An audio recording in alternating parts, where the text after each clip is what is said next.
And so we've been called back to Konosh by Bemir's sister, Karol, House of Kvek. I don't know what she wants to talk about, but as we make our way there across a long expanse of space, we encounter a Rigelian ship adrift. A trap? Or something interesting to look into. Our sensors are unable to figure out what is within, so we send an away team to investigate. Commander Edaj, Omek, the engineer Riek, and myself, Amyan, beam over to this Rigelian freighter. There, we are surprise attacked by two of what we soon learn are Hirogen. In fact, one of them critically wounds Riek. Hearing of the danger, Kotar beams aboard, sending Riek back and rescuing the surviving Rigelian crew members. Riek, fatally wounded, calls her second, Dua, telling them that they will be taking over for her in engineering and giving them the information they need to help their new crew. What happens when you have two foolish Hirogenes going upon my betlath? I'll let you guess. Upon being obviously victorious, the crew waits for Dwa to beam upon the ship. They and Nomek go on to decode information and find out what happened upon this vessel. The crew holds funeral rites for Riek and continues on towards Konosh. Tune in next time for the next episode of Blood of the Void on QueueTimes.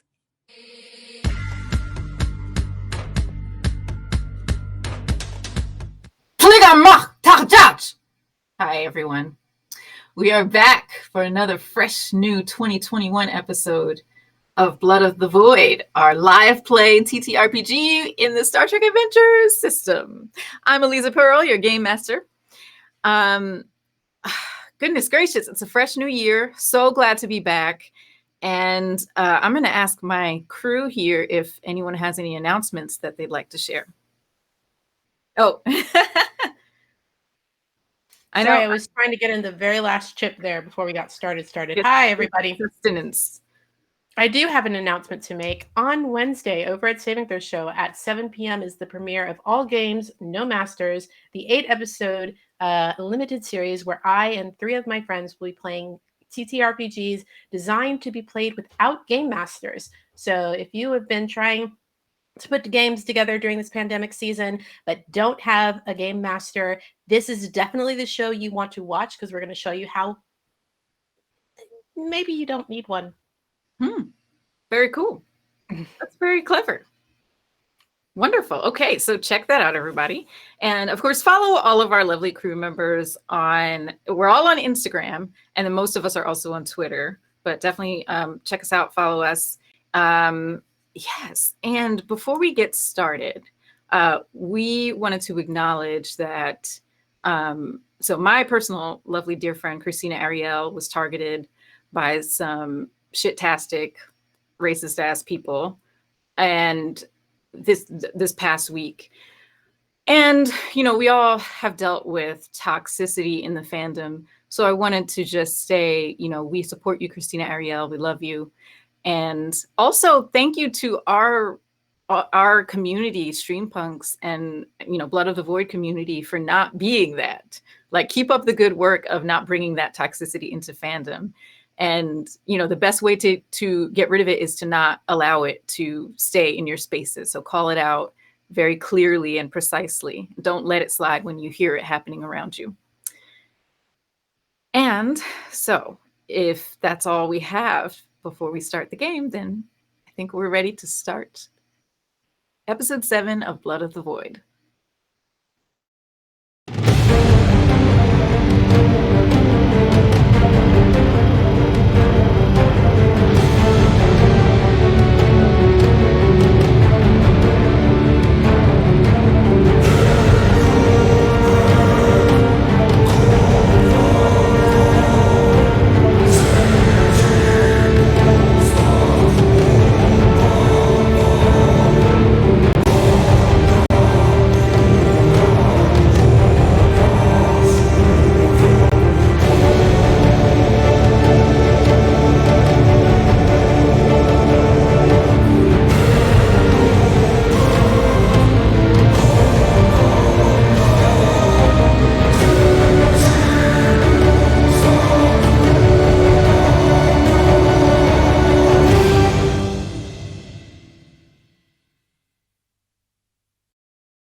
Warriors, you are 2 months into an approximately 6-month journey back to your homeworld, Konosh, the Klingon homeworld. You have previously on this journey encountered a Rigelian freighter and some Hirogen that were surprisingly in this quadrant. You took them down, saved some Rigelians, and now you've been on your way.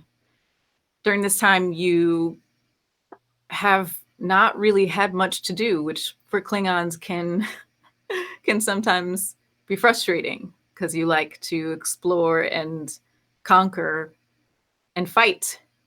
But we're going to find out what exactly everyone has been up to during this time. So we start after a simple meal has taken place. You all have just finished eating. You're gathered around the table. Your onboard chef has prepared you the standard Klingon fare, your gach, your roasted targ, your rokek pie, which is actually for special occasions, but your chef is trying to keep you engaged and interested and vibrant during this long, tedious journey.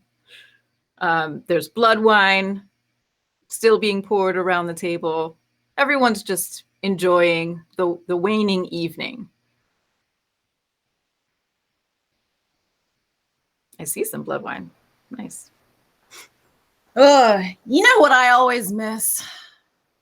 Did you guys ever get to a cave and just sit on the ledge overlooking a sunset?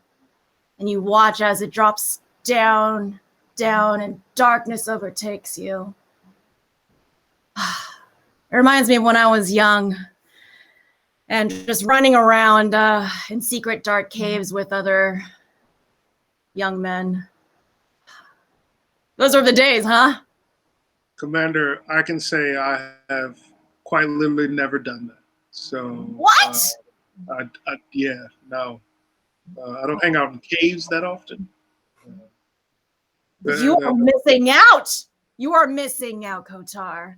Do you know what fun it is to crawl through a cave on your belly, not knowing what you're going to find on the other side, gobbling up little things that come in your way? It is a thrill, let me say. It seems something akin to what Omek may have done. Yeah. I spent my youthful years stuck at the academy in the First City, learning the ways of the High Council. Ugh. That sounds so dull. So dull. Just sitting around listening to people talk at you all day? Oh, give me a battle. Give me a bug to crush between my teeth. Lest we forget, Commander, the ways of the High Council are a constant battle within their walls. And I do not just mean words. Dueling was the requirement. It was a prerequisite to many of the other courses. Oh, Ramya, you've never told us of these battles that took place. Have you ever taken anyone down? I have been trained in a traditional Mek'leth battle technique. Unfortunately, I did not get to use it that much within the courts until I enlisted during the Dominion War. So no politician has fallen to my hand. But perhaps there is time yet. I was hoping for a good bloody story, and I feel like I'm missing that now. Omek, please, can you entertain me with some tale? Well, I myself, Captain, do enjoy the mysteriousness of a cave, not knowing what's inside of it. But I prefer to do it by myself, not with many men or boys around me, like you. I enjoy hunting fresh targ, but what's magnificent about hunting targ is that you must wait patiently for them to come to you.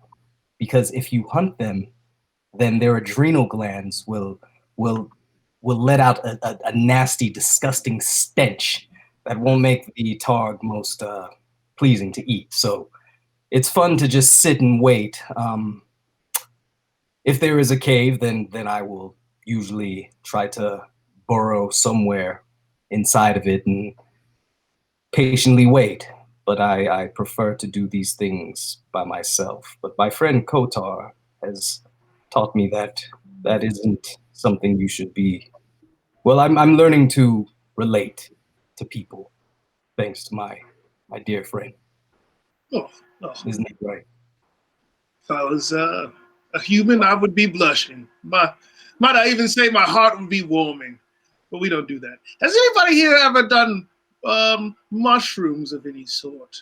I had one when I was in a cave one time, and it made me feel quite crazy. It's quite an interesting experience. Yeah, things got real wavy. I was very into it. Seems like something, you might have come across at some point, Omek. Yes, try hunting Targ on shrooms. That's the challenge of hunting Targ is already difficult within itself, but try doing it on shrooms. What a fascinating tale. Dewal, what of you? Have you been to any caves? Any cave hunting with friends or solitary? No, I can't necessarily say as I have traversed any caves, either on my own or with any friends. Not exactly my style. I was more inclined towards fording rivers. Fording rivers? Fording rivers to get to the other side? Not exactly, no. Why else would you ford a river? Well, sometimes it's simply in the challenge of seeing if you can. The mightiest rivers are a battle in and of themselves, even to step into. Not necessarily about the crossing. It's about being brave enough to make the attempt. I've been dashed on a few rocks here and there.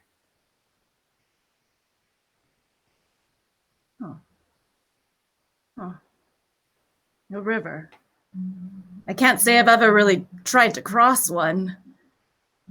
Well, here's hoping that we all die in glorious battle and never have to go on any rivers.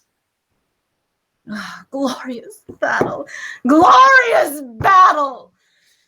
That we are stuck here on this long voyage. I'm reminded again of the death and doom that surrounds us at all angles. Intangible death. We could always press some of our own into a few fights for sport, if only to amuse ourselves. Yes. We did that not too long ago, but that was a distraction of sorts. Not a real test. A real gladiator's test. Anyone who is interested in a good fight for fun. Yes. I say we engage in this, but not outright. Let us try and hunt each other on this ship. I think we had. Yes. For 2 nights, let us hide as we voyage back toward Konosh and see if we can hunt each other down a little bit. Nothing lethal, of course. Otherwise, I will tend to both of you and knock some heads together, but I think this will be fun. This will be fun. Is there perhaps a prize we should put up?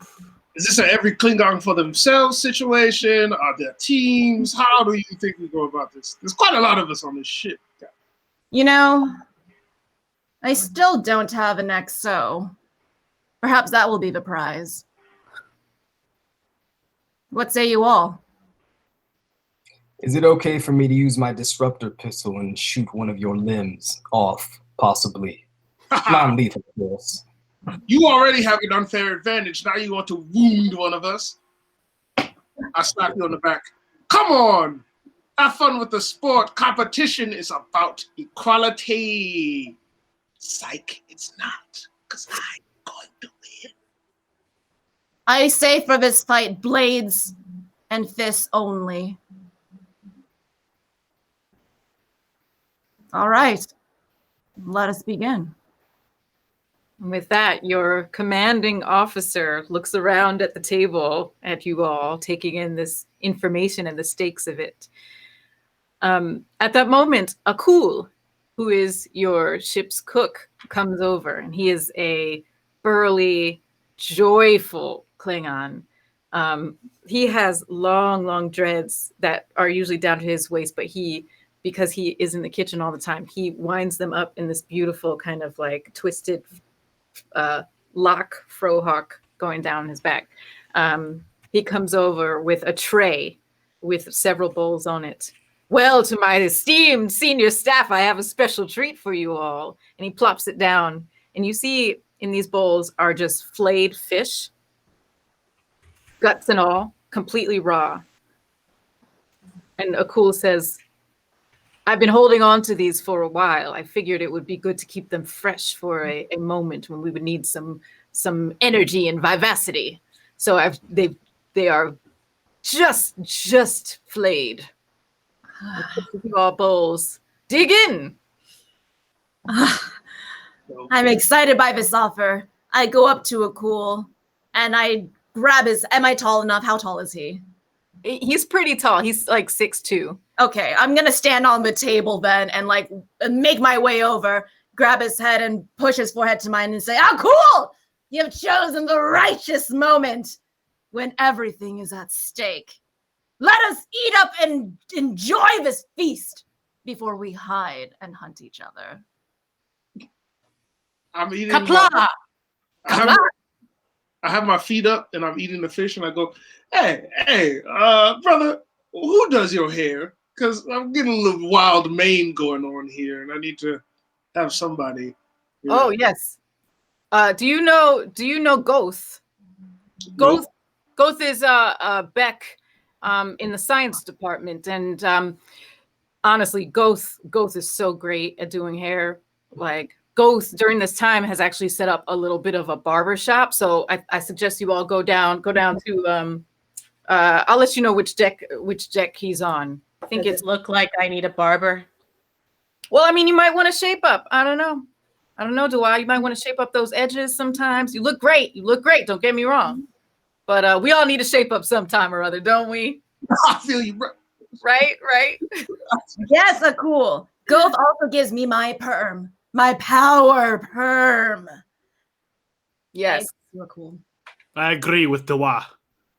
The shape up I need can be done with mine own blade. All right, well, you don't have to go to Goth. I'm just saying, like, Kotar asked, so you don't have to go to Goth. I'm feeling a little attacked because I have luxurious locks. I was asking for me. I wasn't asking for all of you. So yeah, if you really found your true vulnerability, Kotar. I have no vulnerabilities, Ramyan. Despite your stature and your musculature, a proud warrior indeed. Perhaps those locks of hair, something to worry about. I'd like to see you try. Perhaps if you should fail to win this competition, you might consider giving away locks of it in contrition. If anyone on this ship finds themselves brave enough to cut one of said locks, they are welcome to it. I don't guarantee that you won't be hurt in the process, but, to each their own. There's just the look that goes over Dewa's face that reads, challenge accepted. All right. So with now 2 challenges on the table for our senior staff, what is the next step, Commander? Do you want this to start immediately, or what's your time frame? I'd like to set up some ground rules so people aren't just slaughtering each other across the ship. Ideally, no one is gonna die from this. I need all the warriors that we can get, and we have a small ship as it is.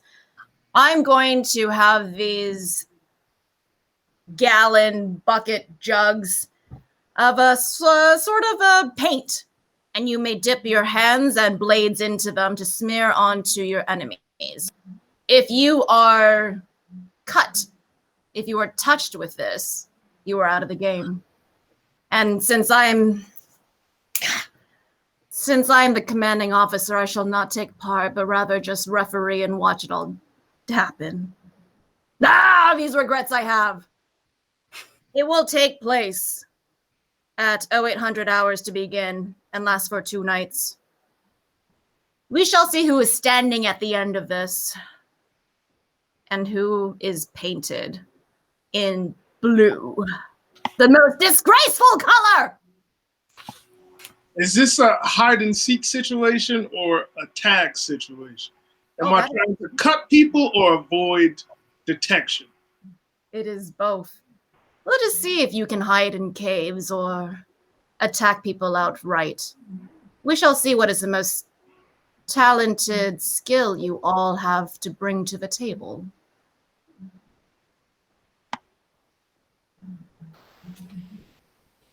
And so to sum up, touch, it's basically like paint bleed. If you get touched by the paint, you're out.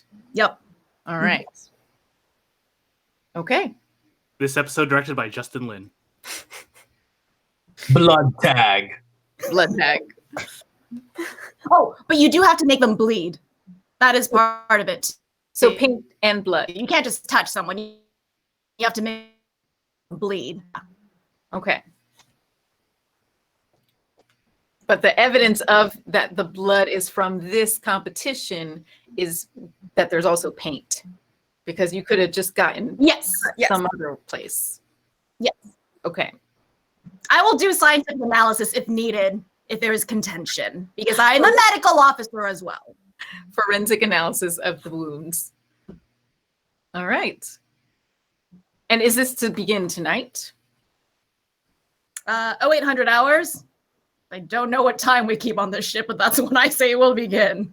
So 0800 is in the morning. So that means, great. So it's about, I would say it's about 10 p.m. right now, post a meal. You have the night to sleep or prepare for this competition or do anything else. What are people doing between now and 0800 hours? I feel that what I want to do is I want to get everyone together to drink, and I want them to get stupid drunk so that I might maybe possibly have an advantage. But they don't know that. You didn't hear that, guys. So how do you do that? Yeah, I want to know if there's a way we can roll against this. I like this game away the plan at the top is just, I'm going to get y'all drunk. I also can't get drunk. Just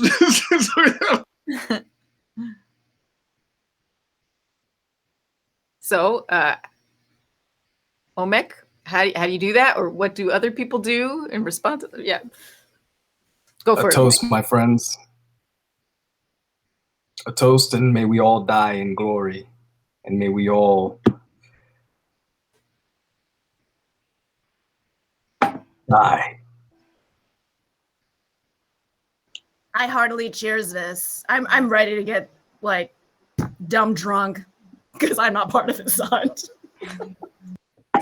I do the fake sip, the like where you drink and then only a little bit comes in. Such a politician. I love it. Ramya, you look as though you're not even drinking with us for some reason. I see you, what do they call it? Babysitting your drink, your blood wine. Let me get you another. Here. Let us down this together. Let me remind you, Omek, that though Kotar may be the most physically skilled warrior, the tactician is currently still your second officer. That still doesn't explain you not drinking your blood wine. I shall save it for a compliment to the chef.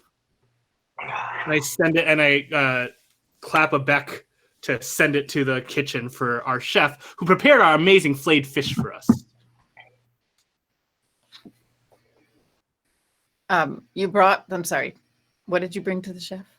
I had the extra blood wine Omek offered me, sent as the compliment to the chef. Oh, lovely.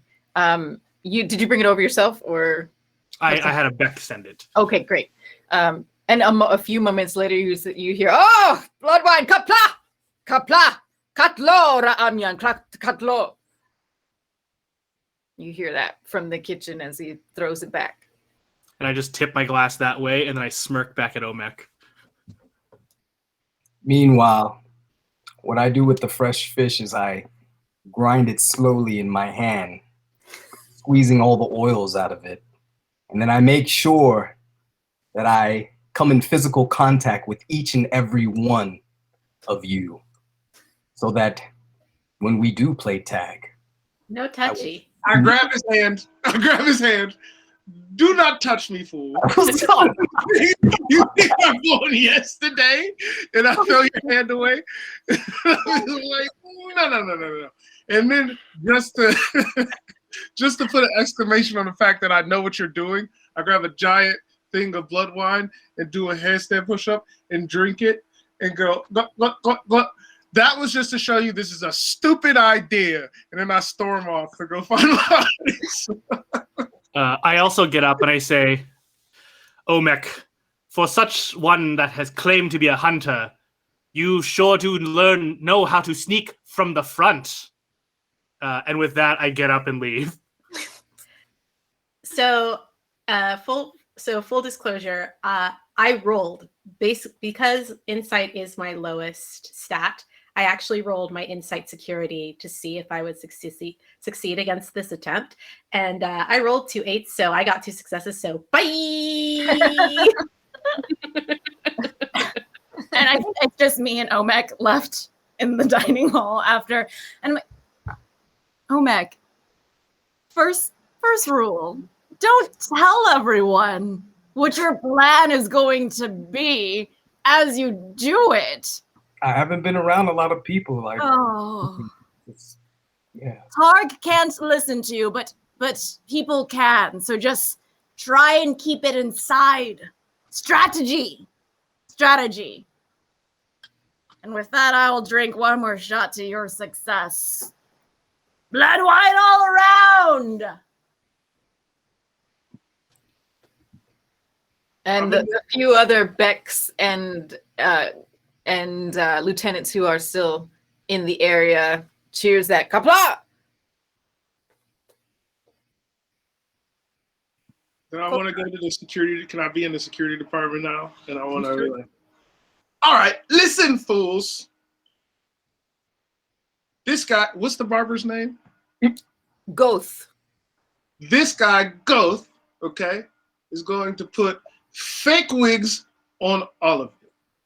Don't ask him any questions, just do it. He's going to put fake wigs on you. You're going to wear an outfit like me. Some of you are a little scrawny, but who cares? We'll address that situation later. And you are going to be stationed throughout this shit. None of you know where I am going to be. Just know that I know where you all will be, and you will serve as distractions for these fools who think that I'm talking specifically about Ramyan. They are better tacticians than me. Not only am I the greatest warrior in this, I am the greatest. I am Ares and Athena. You shall see my power. And then everybody goes, hoo, hoo, hoo. They have no idea why you're saying this or what's happening, but they're in. They're hoo, hoo, hoo, hoo, hoo, hoo. Start singing. I want to get this in because I'm mad that this is almost the exact same idea I was going to do. But because I wasn't there for that, I'm going to do it anyway. Absolutely. You should. Sorry, Amyan, hold that thought 1 second, because Kotar, I want you to I want to see how well you can do this, how well these wigs are made. So you're going to need to call Goth, and we're going to need to do a roll for this, for wig making. Perfect. What is that? We're going to figure it out as we go, but go ahead and call Goth, because so Goth, Goth is a Beck who usually like works the overnight shift. So Goth will be on, and Goth is just someone who kind of does, I think I said, did I say security or engineering? Sorry. Actually, maybe I didn't say. Goth is in the engineering department and does the night shift and just kind of does low-level diagnostics, mops, cleans crevices, that kind of work. And when Goth is not on duty, Goth has set up a barbershop in his quarters. So Goth is actually about to go on duty, but you're going to find Goth in his quarters at this moment. I want Goth to be like cleaning his tools or whatever, and I'm just standing behind him and he doesn't realize it until he turns around and goes, oh, oh! Yeah, the door is open because it's his quarters is his business. So yes, you'd sneak up on him. He does not expect. Goth is a bit shorter in stature, probably like 5'8". So he just is totally startled by you and looks up. Oh, Lieutenant. Yeah, could I help you? Do you need a trim? Do you need a retwist? I'm really good with locks. I will need both of those, but right now is not what I require. What I require is for you to make wigs for me. I need as many as you can make. I don't even know how many people in the security department. That's probably bad on me. Who cares? Make as many as you can, and don't ask why. And if any of the other higher-ups ask you what this is about, nothing happened here. Do you understand? Oh, yeah. Word. Yeah. Wigs. Okay. What kind of wigs what do they need to look like? My hair. Oh, okay. Okay. Word. And he goes over to, he goes out into the hallway and finds a replicator. And he says, okay, and he looks over at your hair, and kind of like takes these mental notes and then starts punching in some things into the replicator to see if he can replicate the hair and the wigs. So how about you assist him on a roll for wig making? See if he can hook this up. I'm gonna have him roll. Let's see. Engineering. Let's see. I would say control, because fine motor skills, and engineering. Yeah, creating things. Control and engineering, and you can roll. I would say maybe like.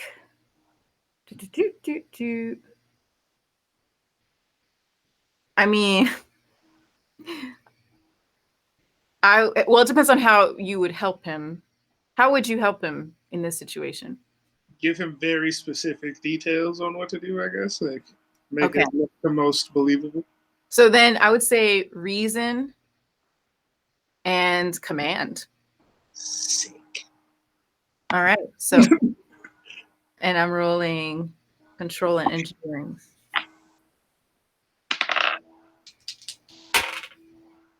One, two. Yeah. Oh wait, 6. Oh, 1, 6. I didn't say the difficulty.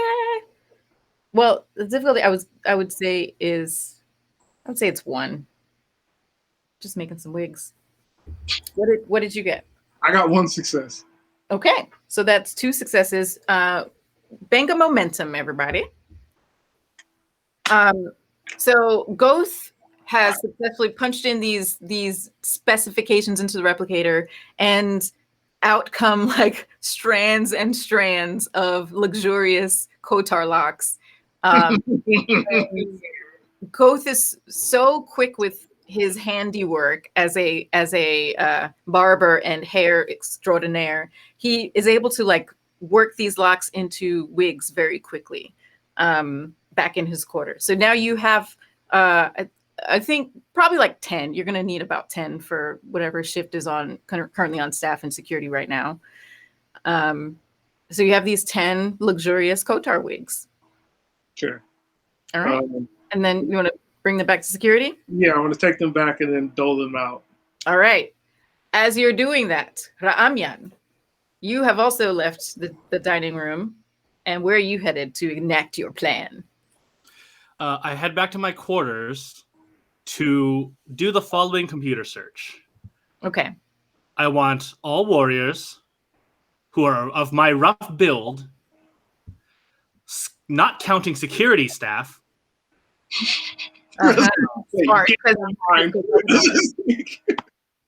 and inviting them to join a special Meklet training honor guard for the ship. And so, as many warriors that fit that rough description.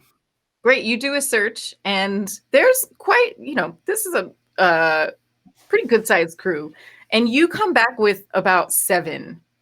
There's about 7 warriors on the ship, and that are under that filter. You reach out to them, or go ahead. Yeah, I send them a message saying, brave warriors of the Borku, I have selected you especially for special training. In my younger years, I trained in a dual Meklet technique called Chachot Meklet, and I wish to indoctrinate you in the beginning training sessions of it. This is a great honor. Do not be missing from this. It is in 1 hour. Be there. And I set up like a cargo area room, like a training room to do that. I'm also bringing my mechlets, getting also extra mechlets just for them to have as training, and a series of masks. Cool. All right. So great. You gather all of those things, and you even start to get some ping back, some replies. And since you are a senior officer on this ship, everyone is absolutely, yes, they absolutely want to be a part of this. They jump at the chance to do this. And so you're heading over to the cargo bay training room to set it up? Yeah. And I will leave 2 blades and a mask for each person. Okay. Okay, great. And while that's going on, I call upon a couple of ensigns to go and fetch me some scrap metal. Metal that could be molded to my body. And so they go ahead and do that because, there's scrap metal in the ship. And they start welding and forming it to my slight build because I'm not that big of a guy, so they didn't have to get that much scrap metal. So they're welding it together, and I tell them that I want them to melt. I want it to match one of the panels that are in the hull there. Okay, so you're making a camouflage armor, and let's have you roll for this along with your Bex. And I will, let's say, so this is, okay, camouflage armor. It's probably, let's make it difficulty 1. Well, let's make it difficulty 2 because this is supposed to be stealthy. Difficulty 2, and your Bex are going to roll. I'm just going to do 1 roll for all of them, and it'll probably be the same control engineering. And how would you like to assist them?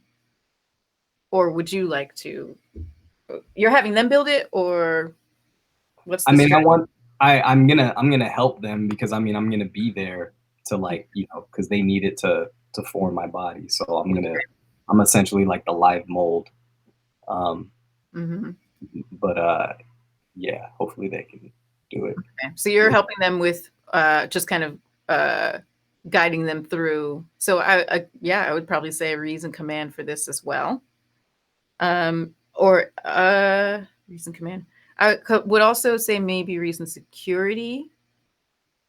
If you're giving them specifics on how to make it look more like the walls of the ship, your choice. Reason security is good. Okay. All right, let's do this roll.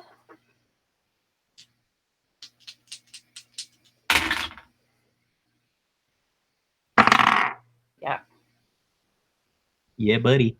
I got 2. How many did you get? 2. All right. Bank 2 momentum. And yeah, that was very successful. So you at the end of it takes probably like 45 minutes to an hour for them to build this on your body. And at the end of it, you go over and stand next to a wall, and if someone's just walking by, they won't notice you. They probably won't notice you. They would have to be either very alert or looking for you. Okay. Dua, what do you do after dinner? Dua kind of makes a point of sort of carrying on as usual. They go in and check in on engineering, make sure everything is running the way it should be. They have a conversation with their second, let them know that for the next few days they might be slightly scarce, and that they have the engineering room, and then they head towards their quarters. Like I said, carrying on as usual, getting ready for bed, all that kind of stuff. And then they are going to pull out a panel in the side of their bedroom wall that will give them access to a corridor large enough for them to squeeze into. Because if there's anybody who knows this ship like the back of their hand, it's its chief engineer. Mm-hmm. And this is a hallway, you said? I mean, basically, probably, one of those conduits that are in your room that, there's usually probably going to be some sort of crawl space behind it in case anything ever really goes wrong. You need to really get down in the guts of something. Mm-hmm. So they basically... It travels to other parts of the ship? Yeah, something like that. Basically crawl spaces within the walls, essentially. Great. And, okay. Dua, so you go into this crawl space, and then what do you do? I don't think that they go in right away. I think they do actually, get a good night's rest. Like they actually sleep. Like they get some sleep. They wake themselves up a little bit early in the morning. They make sure they have a good breakfast. They strap on a couple of bottles of water, make sure they're prepared, some rations. Actually, no rations, no food of any kind, just water. Okay. And then they open up the panel, crawl inside, close it behind them, and that's it. All right. The phone call is coming from inside the house is how we're playing this. All right, great. That's everyone, right? I'm curious, as the captain or commanding officer of the ship, do I have the ability to see everyone on monitors of some sort and see what they're doing? You can absolutely set up some type of tracking system so that you can watch them, track their movements throughout the ship. All right, that's what I'm going to be doing this whole time, is going to be hanging out in my quarters. And I got a video plugged into everyone, watching their different strategies. And I'm going to be hanging out with my battle shrimp and my cat, Tack. And I'm just going to be eating some salted egg fish skins and just hanging out, watching this bloodbath occur and just relaxing with some blood wine is what I'm doing throughout all this. Wonderful. And you know what? I will have you do just a difficulty 0 roll to set up this security system. It's going to be super easy. If you want to, you can roll for it and see if you get more momentum for your people to use during this competition. All right. To set up the security, this is just going to be a command roll because you're telling people to set it up for you, unless you really want to do it yourself. Command roll? Mm-hmm. Command and what? I would say presence command. Presence command. All right. Mm-hmm. Oh boy. Yeah, that's 2 successes. Okay, great. So bank 2 more momentum. Are you full up now? Probably full up, close to it. One more? Okay. One more. Yeah, 5. Okay, so you have some momentum to work with. And all right, so you all, and so you have your training the night before with your. Yes, and part of that training is the following. I do give them actual mechlet training, but as part of the ceremony, everyone must shave their head. Everyone must wear these masks for the week. And they're given orders because this is special training that if they run into any one of the other senior officers, to acknowledge them and then leave. Okay. Do you tell them about the paint and the blades or anything? I let them know that there may be paint and blades happening. I let them know that you can acknowledge them and then leave, but they may be testing you.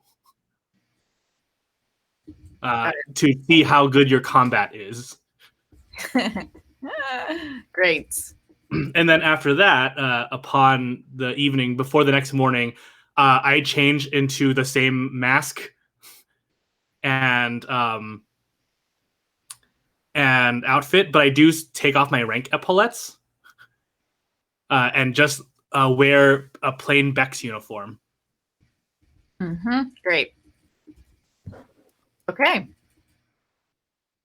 And Kotar, so you put the wigs on your security folks. I gave them all the wigs, and while they were doing the wig thing, I also, once they put on their wigs, I had them construct a room like in Us in Enter the Dragon, like one of those mirror rooms. So it looks like there's this 1,000, like there's angles, so it looks like it's everywhere. And then I also make everybody be equipped with a blade and paint. And there's paint underneath their things. There's paint underneath everybody's garb. They're all dressed like me, but there's paint underneath the armor part, and they all have blades. And there's that giant room, and then I climb up somewhere, and I go into a Vulcan meditation while I wait. You don't need to know where I climbed. I just climb up somewhere, and I'm meditating. Okay. There's a catwalk. So there's a catwalk along the edge of the ship that you could climb up and sit up there and meditate. Yeah. Okay. All right. So the next morning dawns, and it is just before 0800 hours. Your commander is in her quarters watching the various video feeds. You also have like a proximity map. So you have the video feeds on each of them, on different parts of the ship. So you can kind of see someone enter one part of the ship and then go through, and then they're on another feed. And then you also have a proximity map of the ship so that you can see where Dawa is in relation to Kotar and etc. So you can see where they all have started their journeys. All right. Well, we have two people who are kind of hiding in place. And two others who, actually 3 people who are kind of hiding. How do you spend this first part of this competition? Is everyone just hiding? Is everyone just hiding? I send a message to Omek saying, remember, only one person on this vessel has Vulcan life signs. Ooh, crafty. I send everybody in my wig to go stab anybody with the paint knives that has a mask on and looks like Ramyon's people. And then I have 2 people in my department go hunt the other 2. I'm like, and then I'm just waiting. Okay, so about 8 of your people are looking for Ra'amyan, basically. They probably don't know about the mask yet, unless, I don't know. Anybody in his department. I'm like, all other departments, stab anybody you see. Don't kill them, but stab them. And paint them once you do it. Okay. Okay. And it wasn't clarified as to where in the ship I was, but I feel like I'm in the bridge, like the area that like in the middle where like things, you have, if you want to get to the back of the ship or the front of the ship, you have to go through that particular area. So it's going to be a high traffic area. Great. So yeah, there's the bridge in the like the head of the bird of prey, and then there's that long corridor, the neck. So that you're hanging out in the neck. Yes. All right. Yes. I have a question. Does the general ship know what's going on? Because that's up to you. Yeah, you can tell them. Yeah, so I think like the senior officers, they've all put their plans in place. I'm gonna get up, go to the bridge, and see that nobody's there. And I'm gonna be, you know what? I'm gonna press like general comms to the entire ship.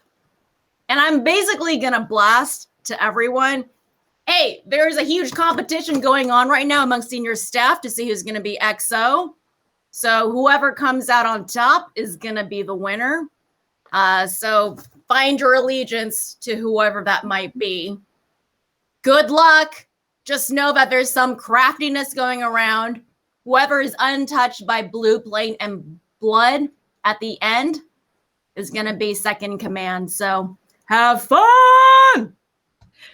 So with that, throughout the ship, there is just this rumble of excitement. So in the bowels of engineering, in the like warp core, in just all parts of the ship, people are all of a sudden very excited and starting to actually like take bets and bet fresh gok and bet their blades and things like that. Oh, my money's on Kotar. My money's on, oh my God, I don't know. The Amyan, the Wa, you know, everyone's just kind of like throwing in for their favorite for who will win this.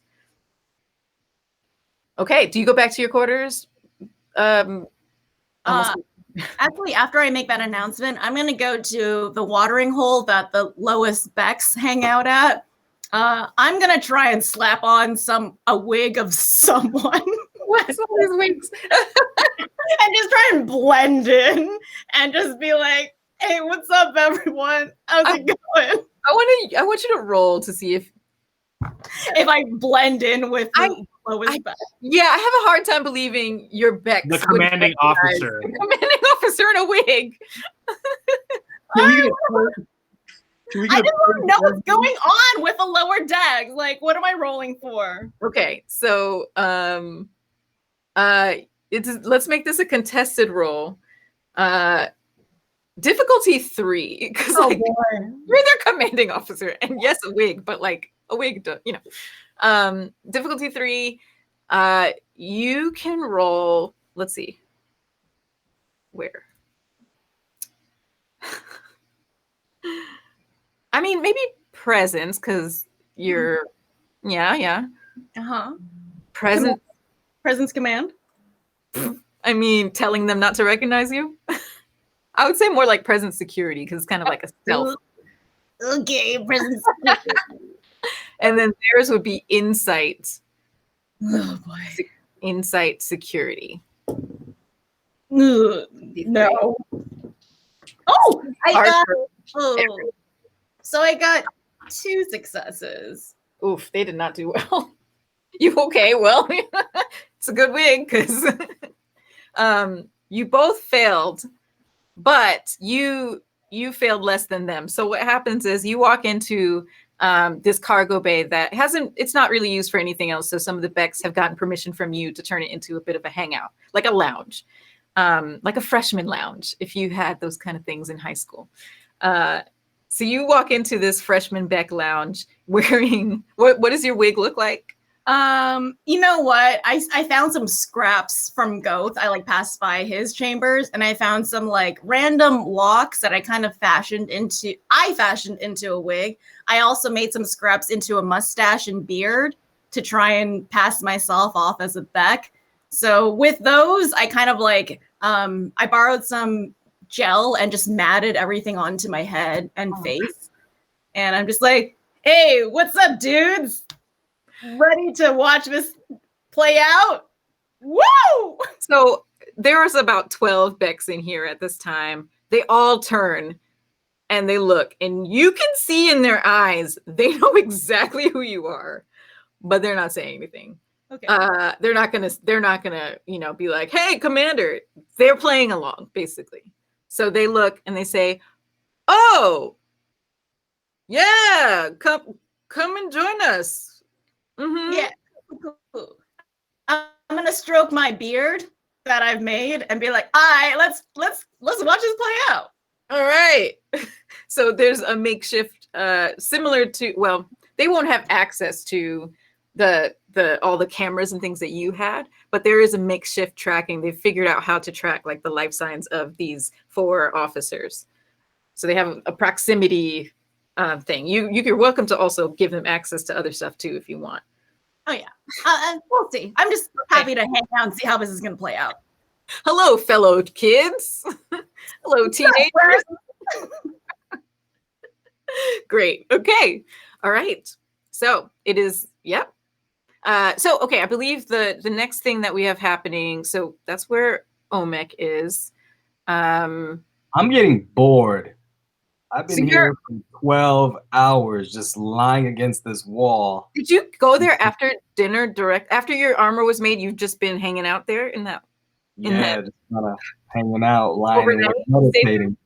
You stay there overnight? Yeah. Oh yeah, for sure. Definitely. But I don't see anybody. I don't see anyone. Well, so this is like testing my patience. So actually what I want to do is I want to go to the Warp Core and I want to see one of those engineering Becks and tell them to go and summon DeWall for me because I have a question regarding this. Okay. I don't understand what it is. You know what? Let's do this because now this is sort of a combat situation, but not quite. Let's have it be, there's rounds. We're going to make rounds. So everyone gets a turn to do something and then we'll loop back and back. How about we roll for the order? So Omek, hold on to that idea. Let's say the lowest, just take 1d20, roll it. Whoever gets the lowest goes first, etc. Next lowest second. And if there's a tie, we'll roll that off too. I got 11. All right. Where's my pen? Oh, there it is. What'd you get, Kotar? 7. Okay. 7, 11. Amyan? 20. Oh, we're going last. Amyan. And 2. All right. So we have. It was a D20, not a D6. D20. Roll. I rolled a D20. I rolled a 2. I'm messing with you. Okay. So we have Dwa with a 2. Kotar had a 7. And Omek had an 11. And then Amyan bringing up the rear. It's not a bad thing. Just saying. Okay. Dwa, you have the first move. What would you like to do? So Dewa has actually kind of been getting work done while they've been like crawling around in these spaces. Like there's been a lot of things that have need repairing. And so this is kind of doubling up as an opportunity to kind of like fix things. So I think there's a part of them that's only almost forgotten that there's a competition going on, because once they see the first thing that they can fix, it just sort of starts to cascade from there. Like they have no interest in leaving this crawl space. They just want to start fixing things. And like we're way backed up. Like who knows how many things have just sort of been left to like, you know, not that our previous chief of engineering was bad, but there was a lot going on all the time. You can only do so much. It's a big ship. There's always a lot to do on a big ship. So yeah, I think that Dewa's first move is legitimately just, oh, that looks like it needs fixing, and just like starts doing repairs. It's like I might as well get work done while I'm in here. If I'm going to be crawling around in the crawl spaces, even if I die, at least I got work done. I won't feel like I wasted the time. Great. Well, that's great. I'm looking. Okay, so when I look down, by the way, I have this wonderful book called Klingon Bird of Prey Owner's Workshop Manual. Oh, you can't see it. It's the green screen. Okay, never mind. But I have this technical manual of the ship. Oh man, you just cannot see that, huh? That sucks. So weird. It's basically a layout of the ship. Oh, cool. So I'm gonna try to use this as a guide to where everyone is. Dwight, let's say your quarters are on deck 4. Okay. Yeah, deck 4. The bridge, by the way, is there's 6 decks on this ship. I'll try to keep this simple because it's not going to help us to try to use this like to the detail. It's going to just get too complicated. From, let's see, the bridge is on. Oh yeah, bridge is on deck 5. And then there's lower levels underneath the bridge, which are like access panels, torpedo bays, computer core underneath the bridge. That corridor that Omek is in is on deck 5L. So there's like a slightly lower, like 5.5L deck just outside the bridge. But yeah, so Dua, you can also ask me questions about where stuff is, and we can just play it by ear. So Dua, your quarters are on deck 4. The bridge is the deck above and in front of you, to the front of the ship. You're kind of on the shoulder of the bird of prey, if you think about it that way. You're like right on that little corner. Sounds good. I think that they would probably have like started by making their way up kind of towards the bridge. Like the closer you are to danger, the further are you away from harm, that kind of deal. And so they head up that away. And like, I think that part of them, like I said, is just like, maybe the first couple of hours they're crawling around and they're like, gotta keep moving, gotta stay away. And then it's like, doing little tinkerings. Work. Yeah. So what I'm going to do is, I'm not going to make you roll for the work, but I will. Happy to. Well, I do want you to roll to see if you make a lot of noise while you're doing the work. That's fair. If you make some tinkering sounds, other people in the competition might hear it, especially Mr. Omek, because he's standing on a wall, listening and stealthy, and maybe even actually anyone could hear. But okay, that's fine. What am I rolling here? Okay. For stealthy, definitely security. Not a great stat for me, but we'll see. Okay. I mean, maybe like control security. Yeah. Control security. And difficulty, because you're trying to be quiet and you said you might forget a little bit here and there. Let's say difficulty 2. Cool. I'm going to use a momentum to buy a die. Great.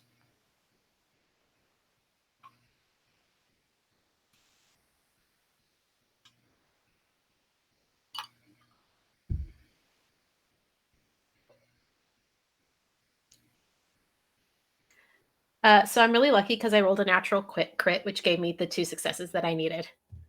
Great. Wonderful. Did you get any on top of that? Okay.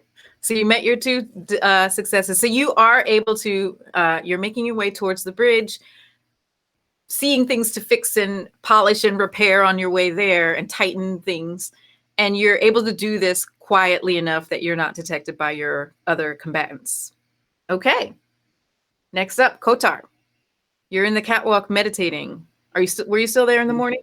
Yeah, because we're going to lean into the Vulcan parts of me right now for everything I'm about to do right now. In that meditation, I was sitting and getting closer, and I was breathing slower, and we don't need to sleep as much. And so I'm just listening. I'm using the full extent of my hearing, real type stuff. I'm using my telepathic little tendencies. Not all of it. I'm not full mind melding, but I am picking up on, the gist of anybody who comes in my bubble. Okay. And I was smelling anything that comes near to me. So I'm basically just making a little radius for myself.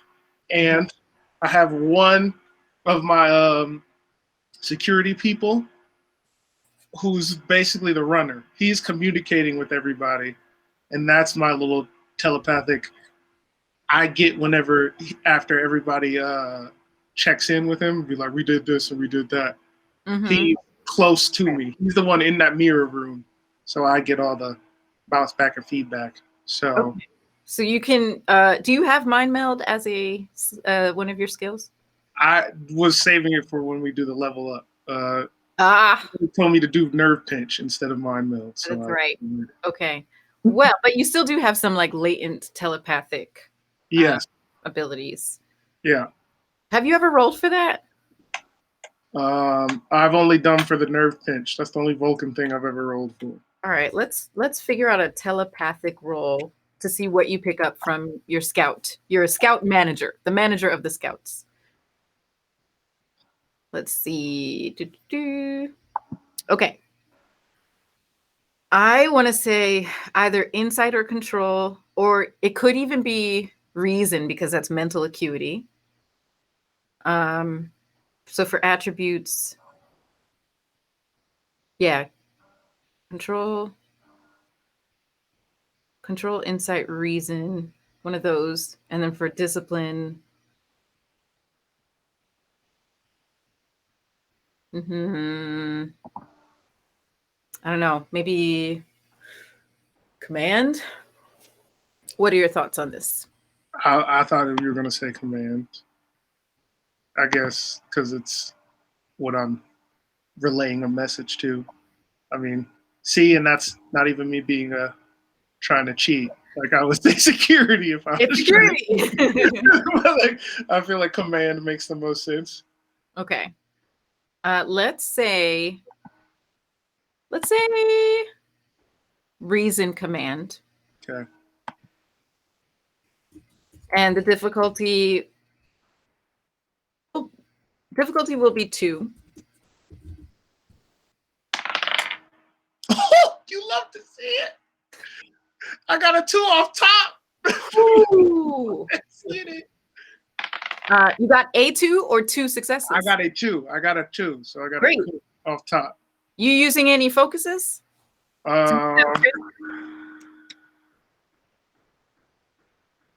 Any telepathic or mental strength? Composure? Can I use composure for this? I'll allow it. Sick. Well, I'm going to use composure for it. Okay, so you got your 2 successes total? Yes. All right, you got your 2. So you, in your meditation, you send out some mental energy towards your scout manager who's in the mirror room and who has been having other fake Kotars report back to her, let's say her, Sure. report back to her in the mirror room.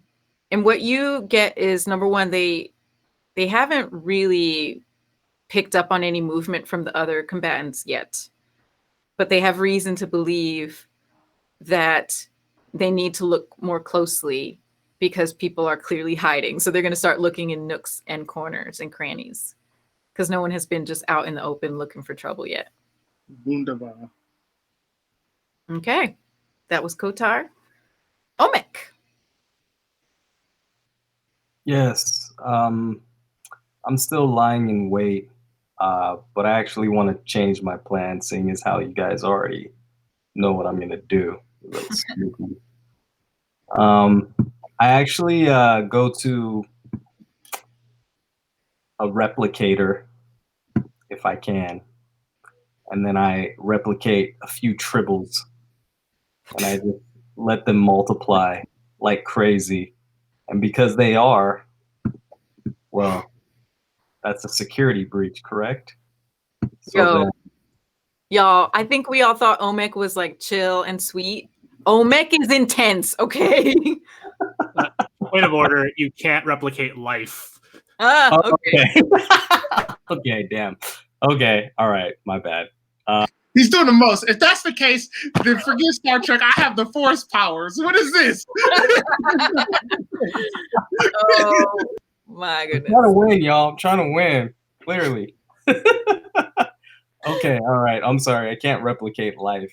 Can I do like non-living tribble? You But like a fake tribble? Yeah, absolutely. Like this, you mean? Wait, where's my tribble? Like this? Just replicate thousands of them. Is that okay? Absolutely. Okay, I'm gonna do that, and then I'm just gonna let them kind of like just pile up along the replicator. Okay, since they're not actually living tribbles, they're literally just going to be, you replicate however many you replicate, and that's it. They're not going to obviously, multiply, things like that. How many are you replicating? As many as the replicator can. I mean, I essentially just, I want to cause someone to come along and be like, what are these tribbles doing here? So, Okay. I think it's a security problem, Actual you know? sworn KOTOR enemies of the Klingon Empire. I'm fine. They They are an ecological menace. I know.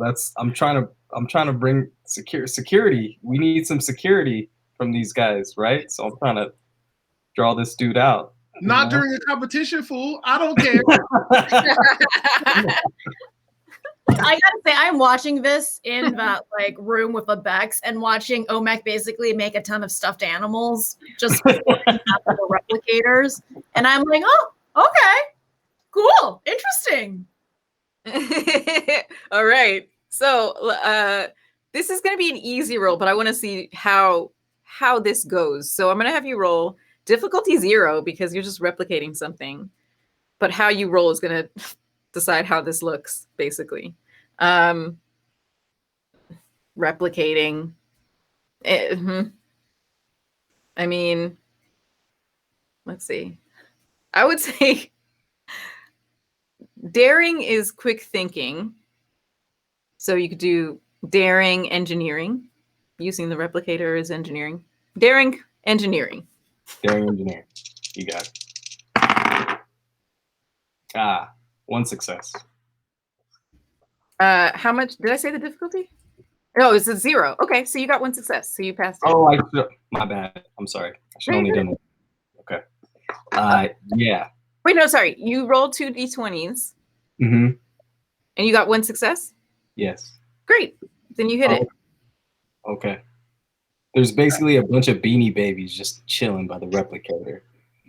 All right. So you're able to successfully replicate like a couple hundred. And the only reason you can't do more is because the replicator is smart enough. It has software in it to say, I need to be available for other stuff. So it kind of just caps how many you can replicate at this time.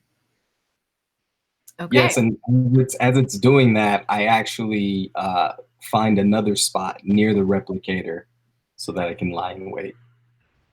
Okay, and so do you just leave them in the replicator, like around in the hallway? Okay, so there's just this hallway that has like a couple hundred fake tribbles spilling out of the replicator and onto the floor and all over.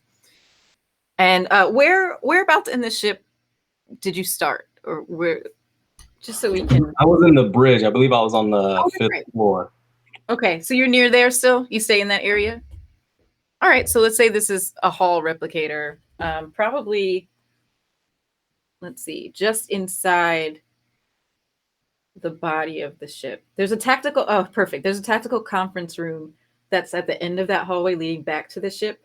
So let's say you come back through that conference room and you're in a hallway there. So you're kind of like here on the bird of prey, like where the heart is.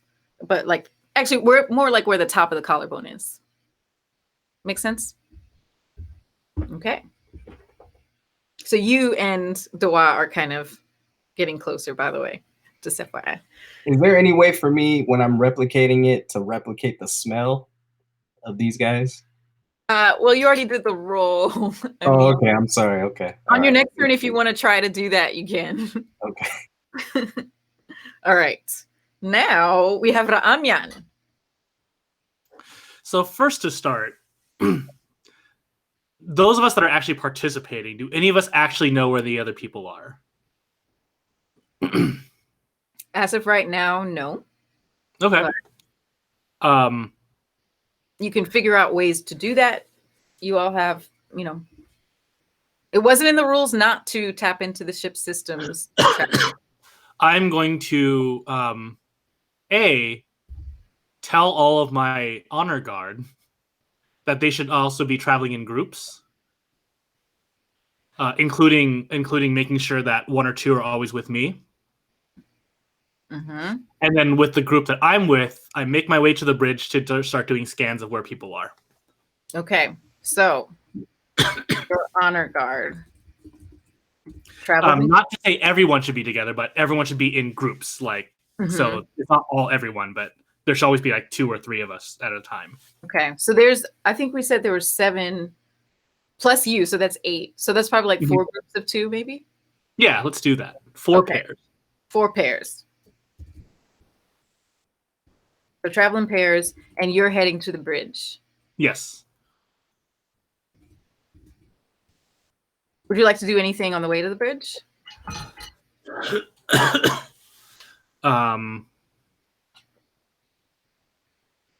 Because can I persuade one of the other people to just make a move? Like, can I use that as a role instead of just role playing it? Yeah, I mean, yeah. Let's do it. Can I do it to 2 people at a time, or is it just a 1 at a time thing? I would say 1 at a time, and it's going to be a contested role, so you know. All right. First, I'll do. Well, you can tell me how many I can do. I'll first, on my way to the bridge, message Omek. Mm-hmm. I would say for your turn, just pick one person. Yeah, then Omek first. Okay. All right, Omek. And as a persuasion roll, I say, Omek, any one of us would make a fine first officer, but let us face it, in a one-on-one combat situation, Kotar will be the one that clinches the role. Let us not give him that advantage. Any surprise you can do, anything you can use your brilliant hunter and scientific mind for, that will give you the initiative instead of merely sitting back, because sitting back only favors Kotar. Striking first, when he does not expect it, is a true hunter's way. Are you trying to have an alliance, Ramyan? Are you saying that I'm merely stating the fact that the rest of us could have equal chances against each other. Any one of us one-on-one against Kotar, in plain battle, is likely to lose without even a drop of sweat falling from his muscled figure. Perhaps creating an advantage and striking him first would be a good idea. Well, I'm trying to draw them out. Don't you see all these tribbles on the floor here? Look at them. They're disgusting. Have I passed tribbles at all? Aren't you on the bridge? Well, let's see. Well, yeah, you're heading to the bridge. So let's say, you run into the tribbles. I was wondering what they were. I was afraid some of our younger Becks were not able to sleep without their stuffies. I would never want to sleep with these. They smell awful. They do smell like agricultural chaos. Words to think about, as I would like to roll to see if it actually makes him want to do anything, or if he's like, basically the intent of the roll is to make him actually take action instead of wait for him someone to come, Kotar to come to him. Okay, let's do for you, Ramyan, straight presence command. I would like to also burn 3 momentum, so I can get 4 rolls total to do it. What? No fucking way! It's a shared pool, so I think it's up to. Damn, you don't have a value you can burn that you can just get a crit. How did I use all the momentum to do your scheme? Shared momentum pool. It's the true. player is just as good a tactician as the character. And I do also have a focus in persuasion. Okay, so what are you burning on this? 3 to get 2 extra dice. Wait, do we all have to agree to momentum, or how does it work? I mean, there's no hard and fast rule about it, so I think it's just what we're comfortable with, what the group is. By the way, if I succeed a lot, you all get momentum back. That's a good point. That's a good point. No, you're trying to use your persuasion right now. Miss me with that. No, You've sir. already persuaded me, Ramyan. You've already persuaded me. Let us hunt Kotar. Oh, okay. Omek, are you? You get to save the momentum. You're down? Yes, and Don't need to roll then. Yes, and all right, cool. So you don't need to roll on this. Omek is down. Okay. So Ramyan, you're See, now the best part of this is that now the two of them get to take all of that momentum together, as opposed to splitting it up between one or the other. Good luck, Chris. Cowards. So Amian, you're heading over to the bridge, and you're like, so blah blah blah. Omek is here, top of the collarbone. Amian, you're heading up from the heart, so from the center up, and you two are about to encounter one another, and we can do that on Omek's next move. Okay. Next round, we're back at the top with Dawa.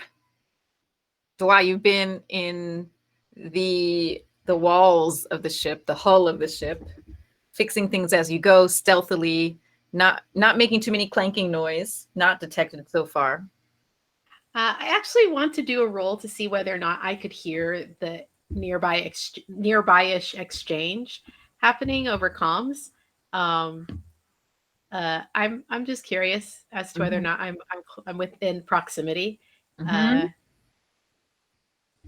Okay. Go ahead and roll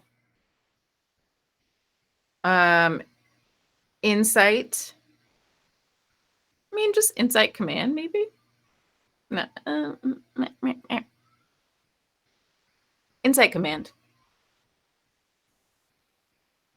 It's kind of a. I have a focus and investigation, just so. Oh, great! Yeah.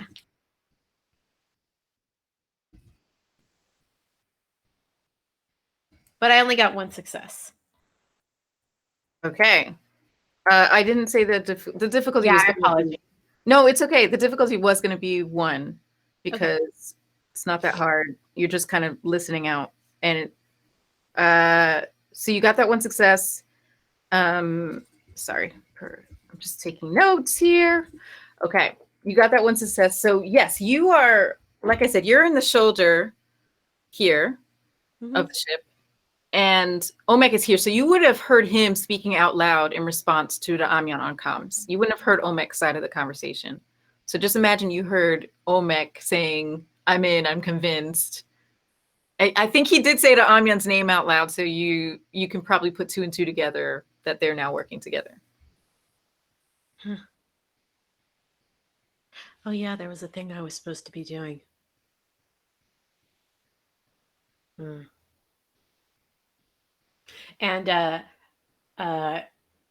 Dawa's gonna start shimmying in the direction of Omek. Okay. You're quite close to him now, so I'm gonna say that, you heard him, you go towards him, and you're there. Do you like to do more thing? Does there appear to be like a panel, like kind of nearish, like it like behind him that I could maybe pop open? All right. So there's escape pod chutes. So when you come out of the like outer hull, like you're in the wall of the ship, you come into this escape pod chute room. And on the other side of that room is a corridor where Omek is standing. So you could just come through the door, basically. Cool. This is a stupid idea, but I know what my character's values are. So I think I'm going to take a shot at him. Okay. Remember, this is a blades only. Blades and fins. So I believe they would have packed themselves a dick talk, and like carrying one of the packs of paint with them. They go ahead and they wet their blade. And then, they're going to try and come up behind him and get him across the back. Okay. All right. Let me think for a second, because you're trying to get through the door and take us. Yeah, I'm ambushing him, essentially. Yeah. I'm making an attempt to ambush him anyway. I'm just trying to figure out if that's all one roll or if there's two different steps to that. I feel like there would be a stealth, and then there would be the attack. Right. That's what I'm thinking too. Let's have you do the stealth part of that.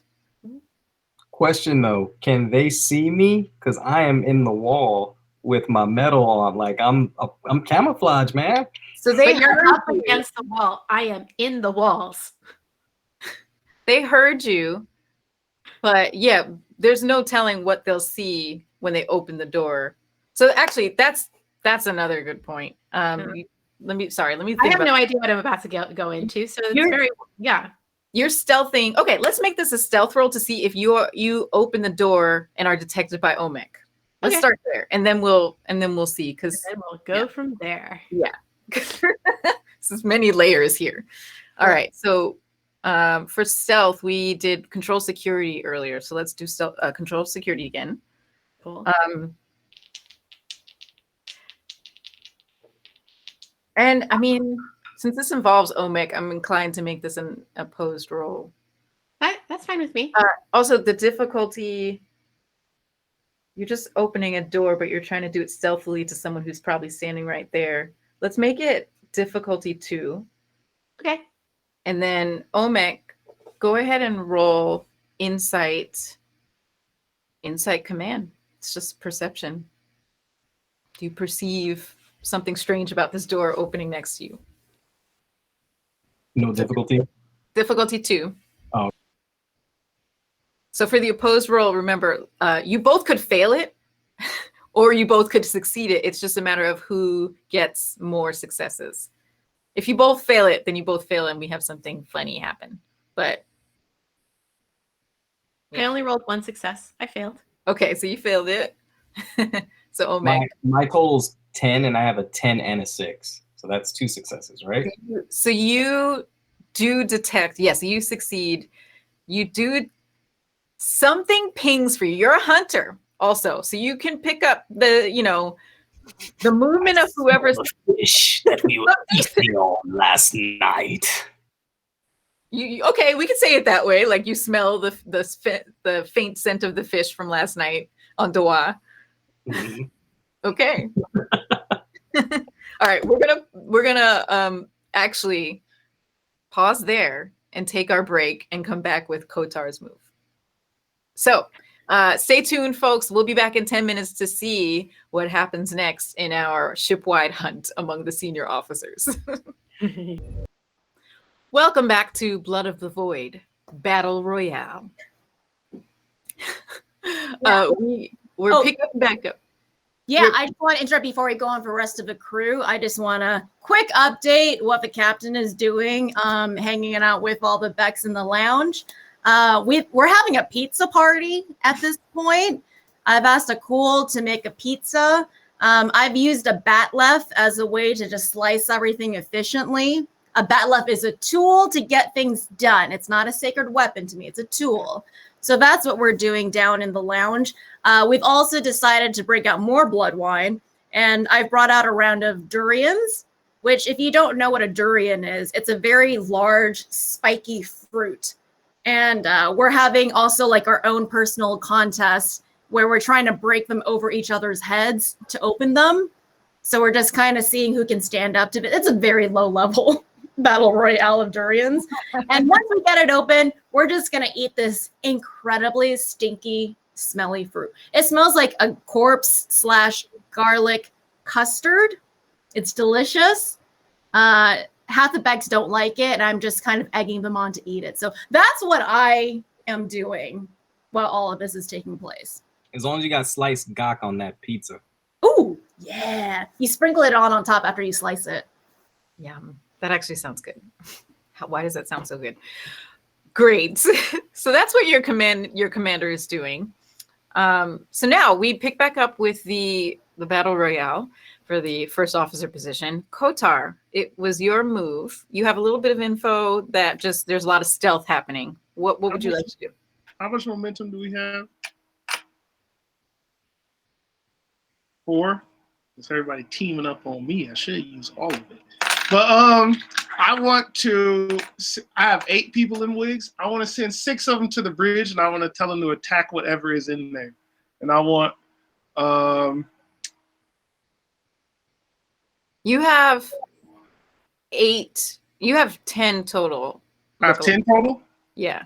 Then yeah, even more so. I want 6 to attack the bridge. I want 1 outside the door to laugh at them in my voice. And then I want him to run away when they respond. Okay, by attack the bridge. Anything that's in there, cut them and I'll put paint on them. I want to tell the my guard who's sitting down closest to me. I want to tell her to tell everybody who's in the security department to do that. Okay.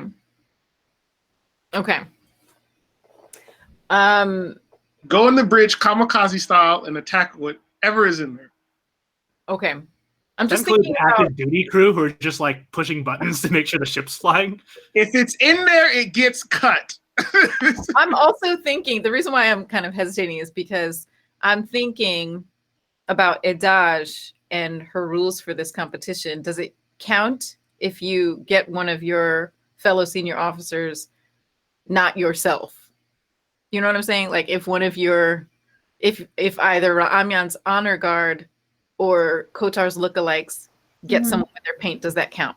Yeah, it's representative of a senior crew. Okay.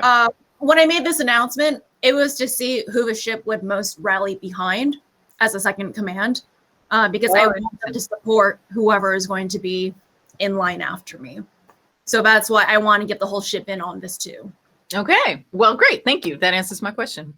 Okay. So you are attacking the bridge and whoever's in there. Now we do have Ra'amyan, Omek, and now about to come out of this door, Dawa, who are near the bridge, on the way to the bridge. So let's say you're 6, you have 6 of them attacking the bridge. Yes. Okay, so your 6 are all gathering. Let's say, boop, boop, boop, boop. Or Entry. Or can I have them go in there with the intent to kill whoever is in there, but they want to lock it down, and so it's either not kill. That was strong, but okay. you know, prone to too much. I just like, realized something. What? You're to enter the deck, that's on deck. Sorry, to enter the bridge, you have to be on deck 5, and Ra'amyan, Omek, and Dawa are on deck 4. So, but that doesn't mean your lookalikes can be all over the bridge, but they're going to have to go up to deck 4. I'm sorry, to deck 5, which is below deck 4. Well, then on their way, if they bump into them, all the better. Okay, so how about this? I'm gonna and then meet them. I'm sorry. Yeah, I'm gonna have you do. I'm gonna say, let's just say you're a security officer. You're the chief security officer. You have the ones who make it to the bridge on different decks, not deck 4, successfully shut down the bridge and secure it for you. You don't have to roll for that. That's easy for you to command them to do. I want you to roll to see if your lookalikes come across the other 3 people in this competition. Wunderbar. Okay, so let's have this be, I'm feeling some security. But also keep in mind, Ra'amyan is on his way there. Omek is still stealthily against the wall. And Dawa is just on the other, like on the inside of this doorway. They've opened the doorway, but they haven't stepped through yet. So, you know, it's not going to be super easy for them to like immediately find them. Dawa hasn't attacked yet? Dawa has not attacked yet. Dawa has just paused. They've opened the door. They're about to step out and try to attack Omek. Okay. All right, so let's have this be difficulty 3, because they have to be on that same deck. They have to be trying to like look out for Omek in his stealth. And Ra'amyan, I'm guessing, is also kind of going to be hard to find because Ra'amyan's not going to just be strolling down the hallway. I'm going to give you some stealth. All right, Ra'amyan. And have any of these doppelgangers run into the other person's doppelgangers? What's that? Have any of the doppelgangers run into the other doppelgangers? I mean, not yet. As from what we've played so far, not yet. But Okay. it's a possibility. Mm-hmm. Ooh. Actually, let's throw Amyan into this role, make it opposed. And depending on how everyone rolls, maybe Amyan or one of his honor guard. I love that you called it honor guard. I'm going to use that. One of his honor guard might come into play here. So, okay, the main role for you, Kotar, you're going to roll insight security to see if your folks detect your fellow combatants. Can I use my tactics focus for this? Yes. Okay. Difficulty 3. Amyan, don't tell us what you got yet. Amyan, I want to say either insight. I mean, take your pick between insight, presence, or reason, and maybe command. What's the roll for? Like, what am I doing? So you're rolling to avoid detection by Kotar's lookalikes. And this is kind of a role that encompasses you and your honor guard too. So if you roll really well, you all are like not detected. If you roll not so well, maybe some of your honor guard or something. Do I roll 2d20 or 3d20? 2d20, unless you use momentum to add more. Can I do that? I mean, I already succeeded, but I want to really step on this. If you already rolled, you can't add more now. All right. I will take that presence command because I'll base that on the fact that I'm using like other people to help me to throw people off. I also have the focus threat assessment. Brilliant. Yeah. And I will use just one momentum this time, y'all. Okay. All right. Difficulty 3.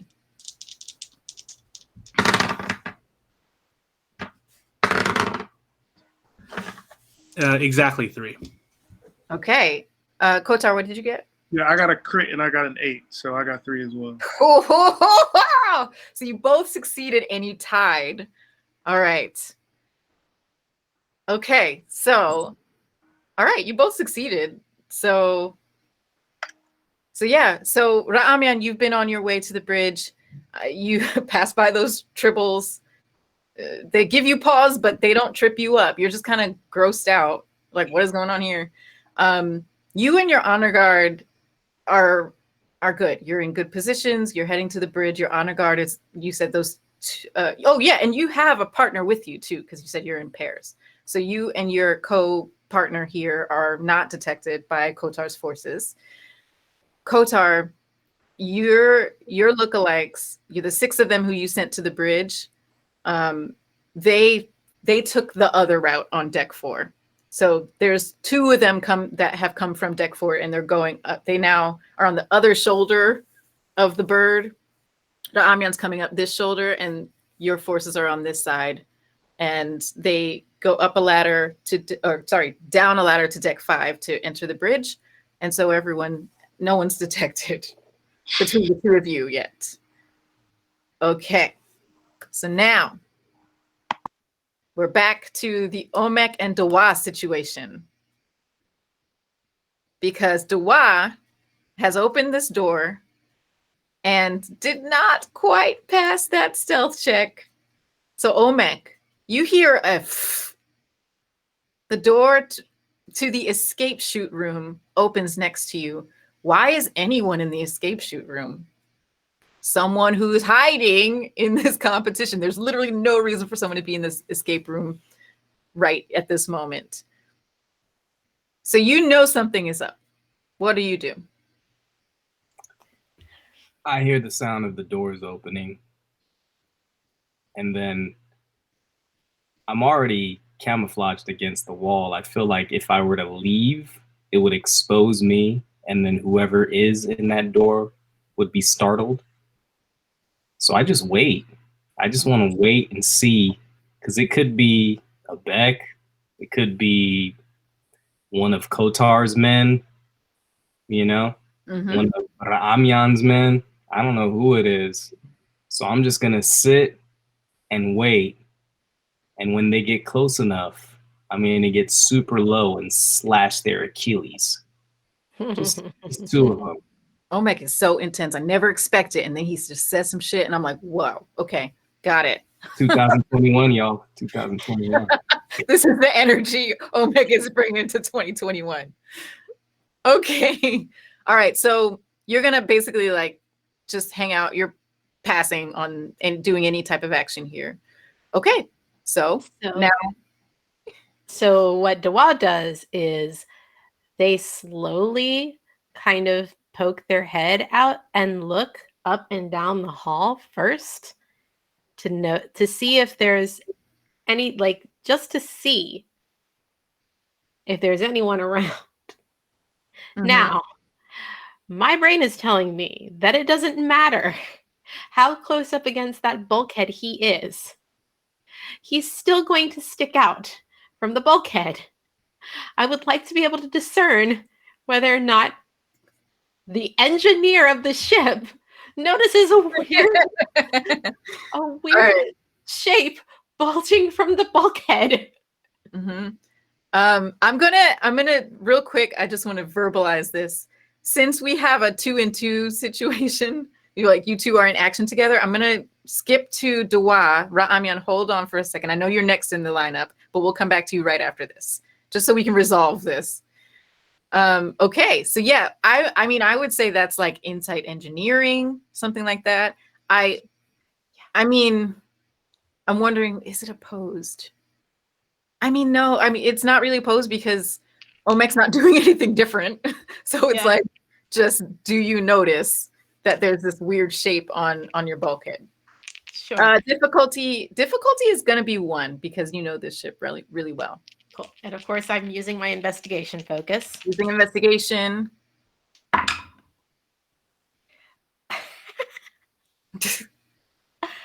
What was my difficulty again? 1. I rolled 3 successes. Okay. But I got a crit and an 8. So yeah, that's 3 successes. Bank those 2 momentum. And yeah, what do you do, Dawa? You definitely see him there. So I clock that.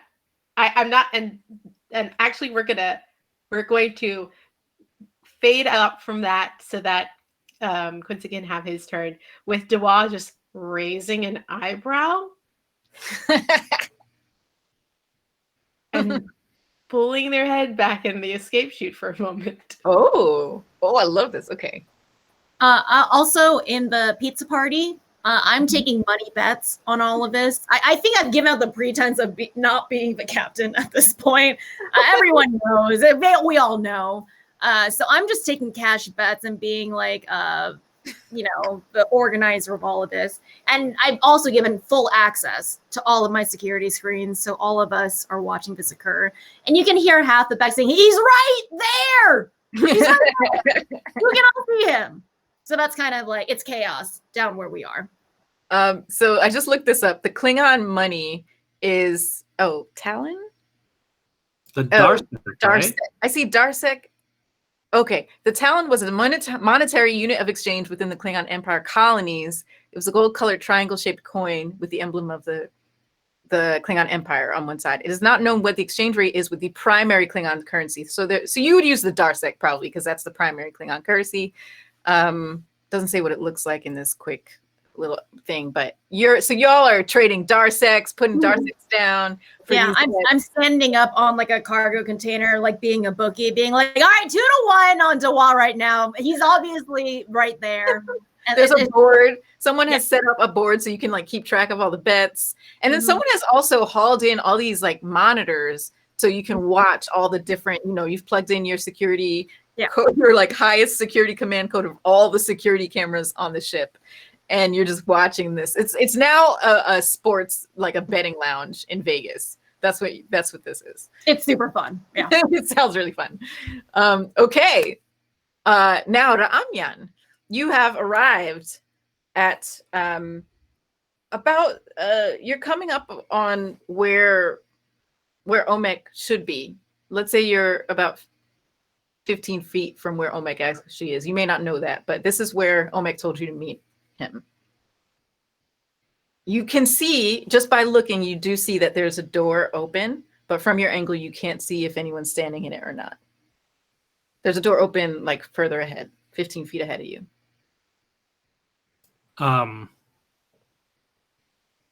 Should I'm gonna try to threat assess this situation too. At this point, every time I enter a new situation, I'm gonna try to threat assess because I could get jumped. People, I don't know where anyone is yet in character. That's why I'm trying to go use the sensors. Yeah. So. You all are doing a great job of that, by the way. I know it's hard to be like, what do I know? And what does my character know? So you're all doing very well with that. Okay, so yeah, let's do your threat assessment. How would you like to assess? What would you like to use for this? Because you could use a lot of different things. In this case, I just want to like visually, audibly, whatever, like just inspect based on what I know of the ship. Okay. Just do I see people, movement? Is someone inside that doorway?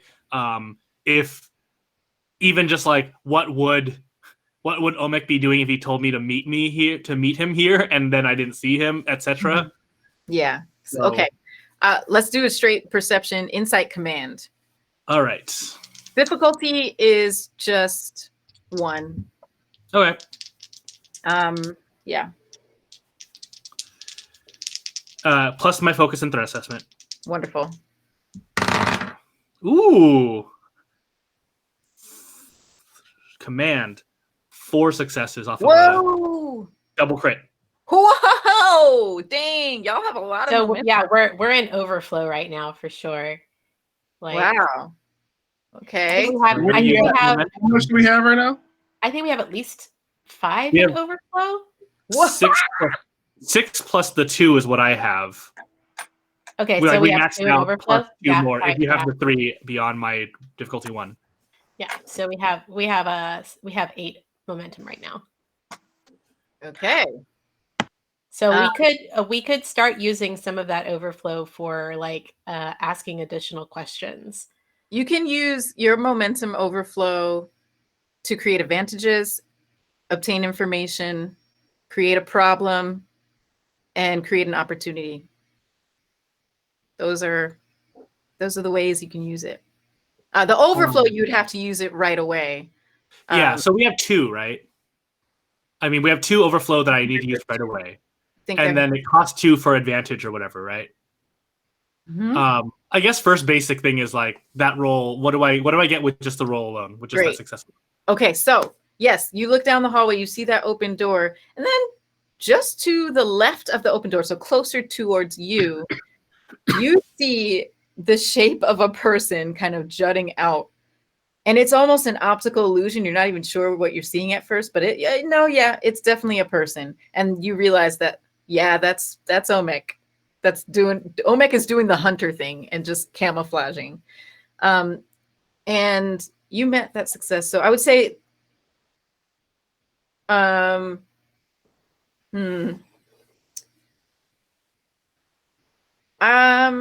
if you want to spend momentum, you can probably see more. All right.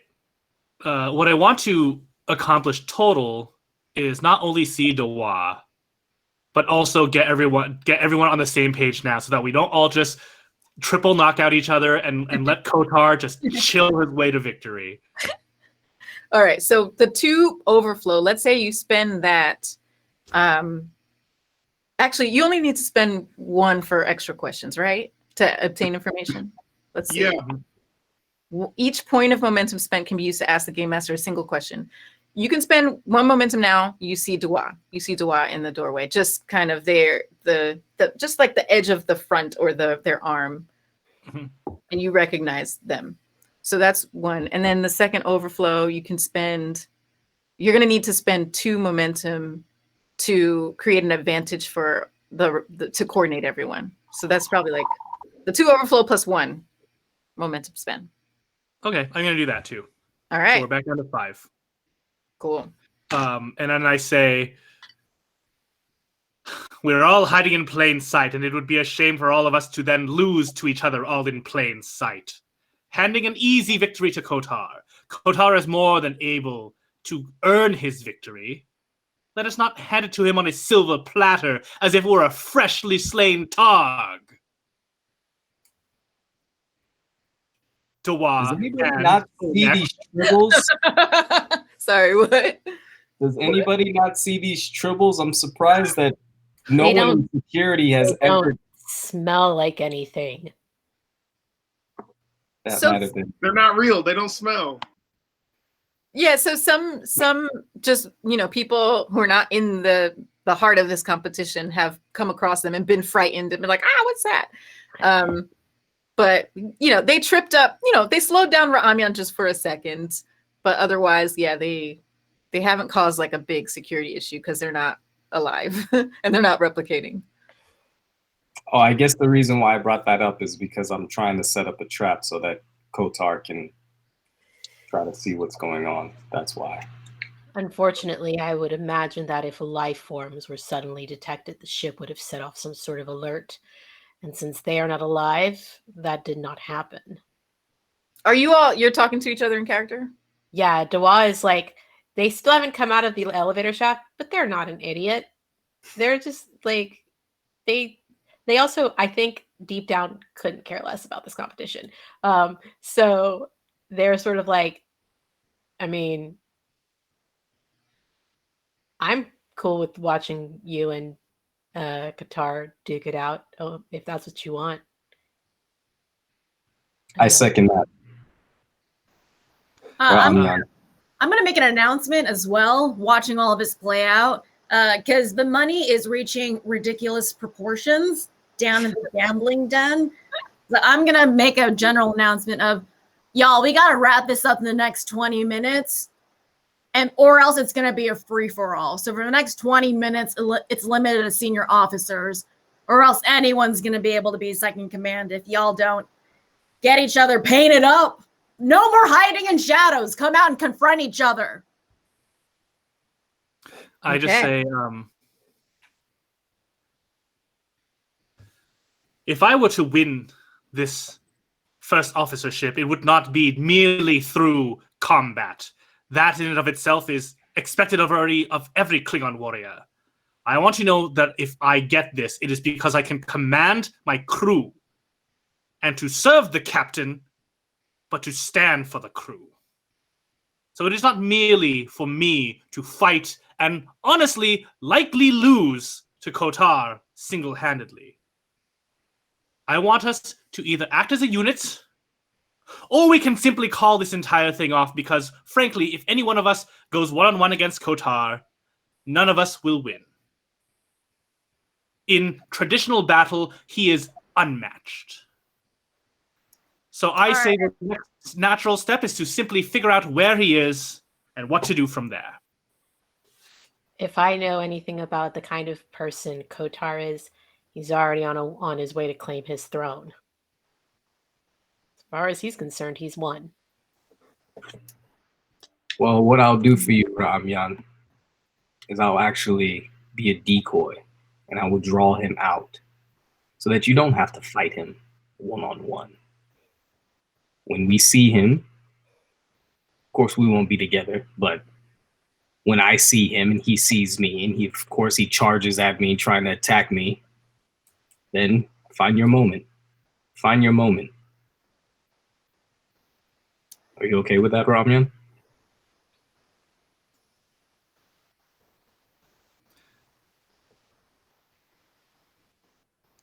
It is tempting to take this offer, but I also do not want to press an advantage to sacrifice you as a Targ to be eaten before he fights his next opponent. Well, he doesn't. It's not like Omek has to do it alone. All right, while all of his talk is handing out, like, as a captain, I've put on a huge timer throughout the ship, and you can see the countdown. It's like 18 minutes, 30 seconds, 18 minutes, 20 seconds, and we're counting down now. Counting down. Let's get to the big fight. I say we all take these masks for when we take down Kotar, we are not acting as individual officers. We are acting as a crew. He must know that he is not merely dispatching Dawa and Omek and Ra'amyan. He's taking out a united force. And if he should take down that united force, then he has truly earned the first officer role. I agree. Whatever. I have more wires to fit, so the sooner we get this done, the sooner I can get back to work. Let's go. Where is he? Okay. So, to finish, let's see. We finished. So Kotar Have you guys seen the inside of this ship? The state it's in is appalling. And nope, I'm just it's fine. It's fine. Kotar.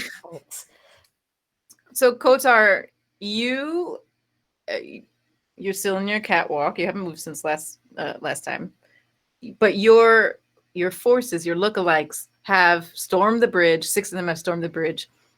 The other 4 are in other strategic positions, and including your scout manager, I've named her, who is in the mirror room, which I imagine was like towards the back of the ship for some reason, or back inside of the ship.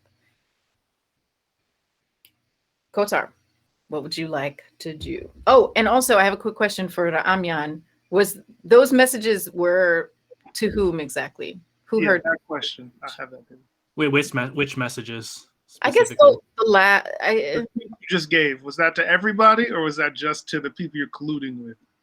That's just to the other 2.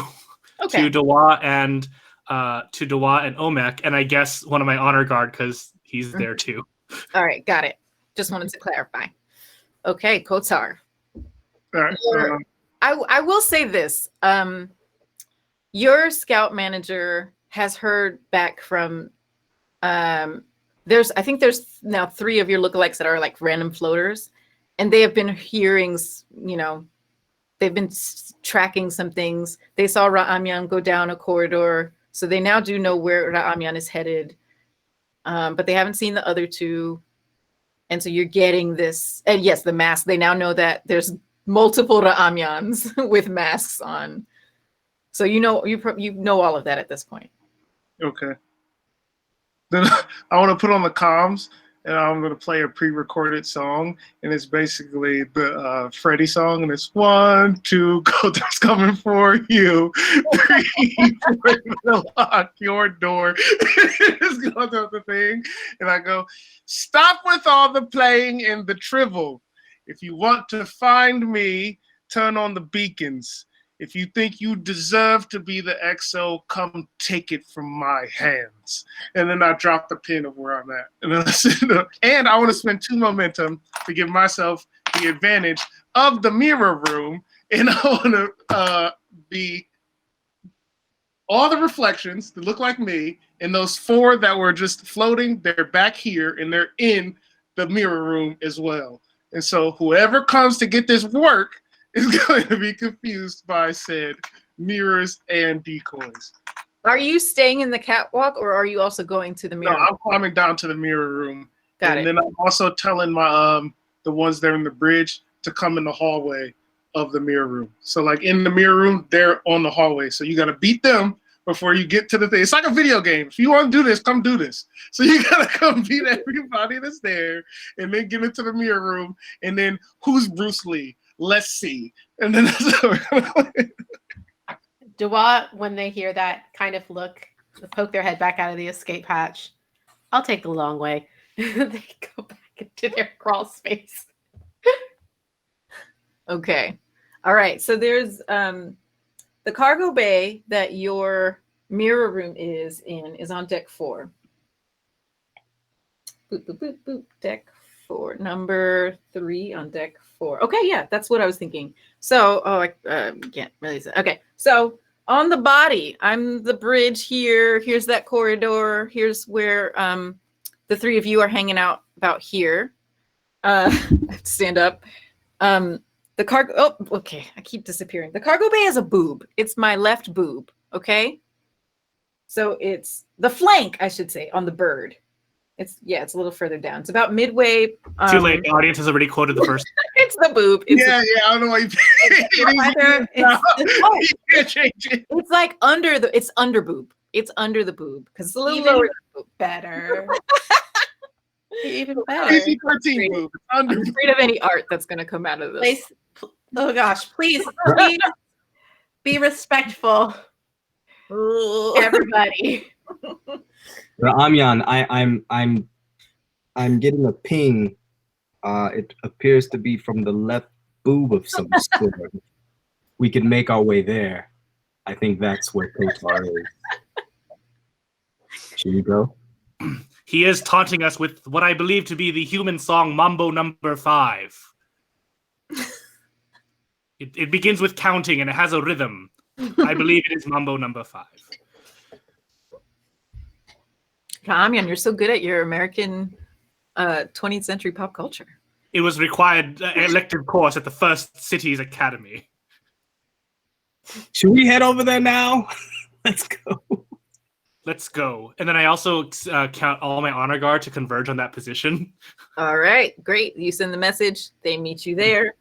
All right. So now, let's see. So in the order, we just did Kotar technically. So now it's back to Omek. Let's say that you all have converged. We're going to do a little bit of a hop in time, just a few minutes. You are now standing outside of that cargo bay. That cargo bay door. Oh, sorry. Wait, there were some people. There were some lookalikes on the way there that you're going to encounter. So we're going to have a little combat, little hand to hand. All right.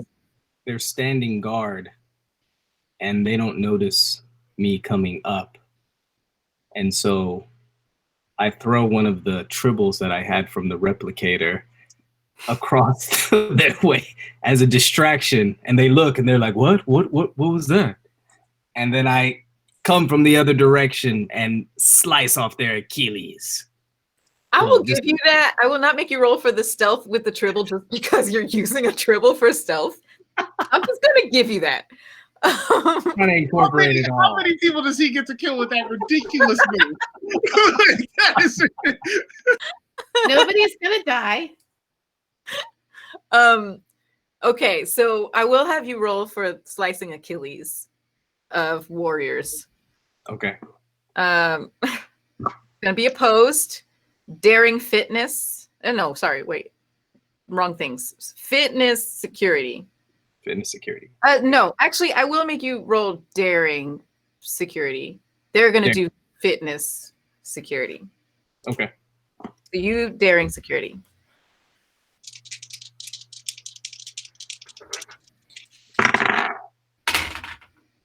One success.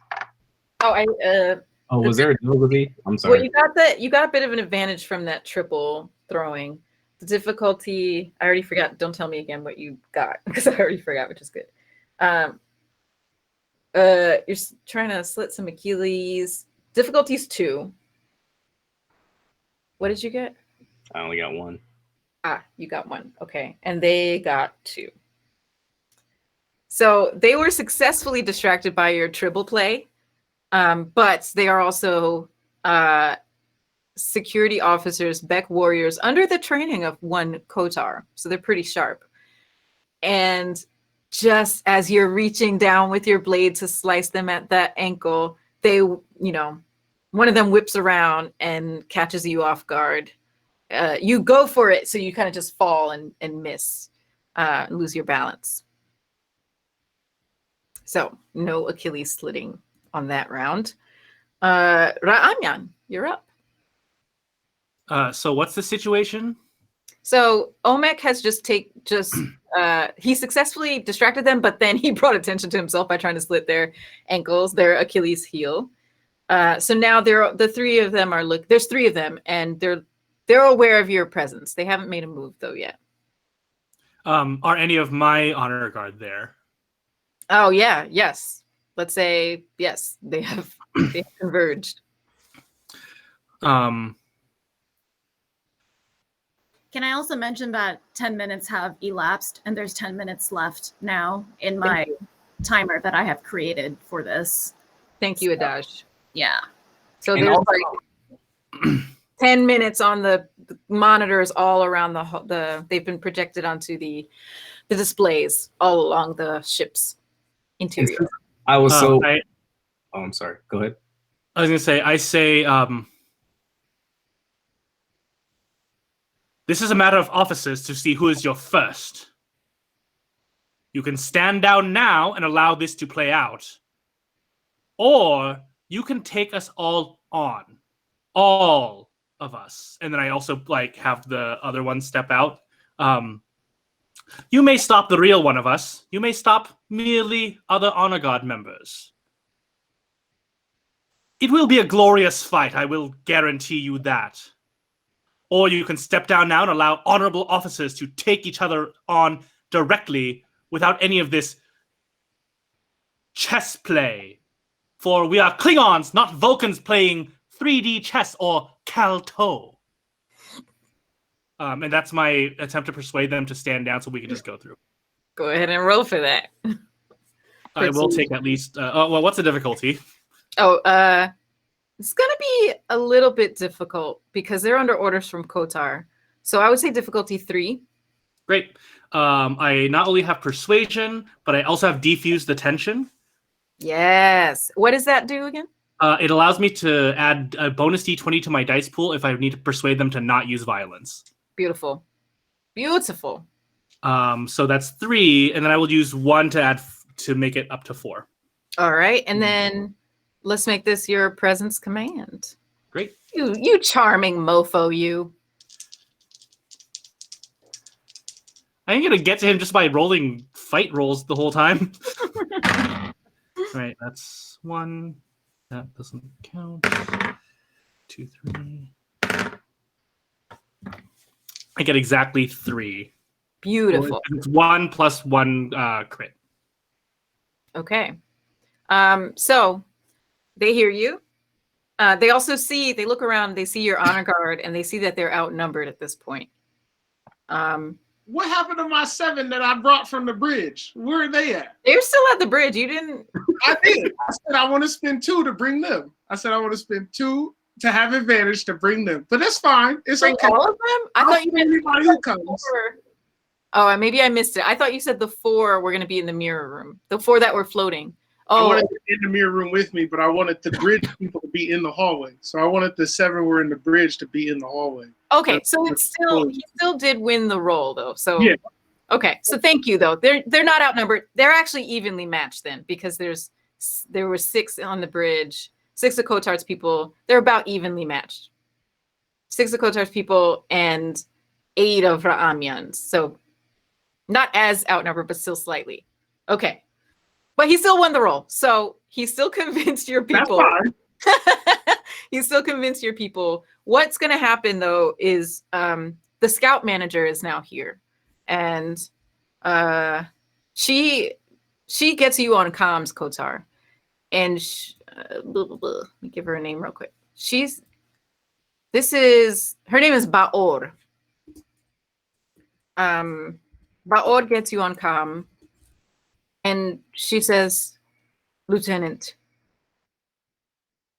we have a situation and we think that it will be in your best interest to take down these officers yourselves. We know that you will win, so we will step aside and let them through. Kapla!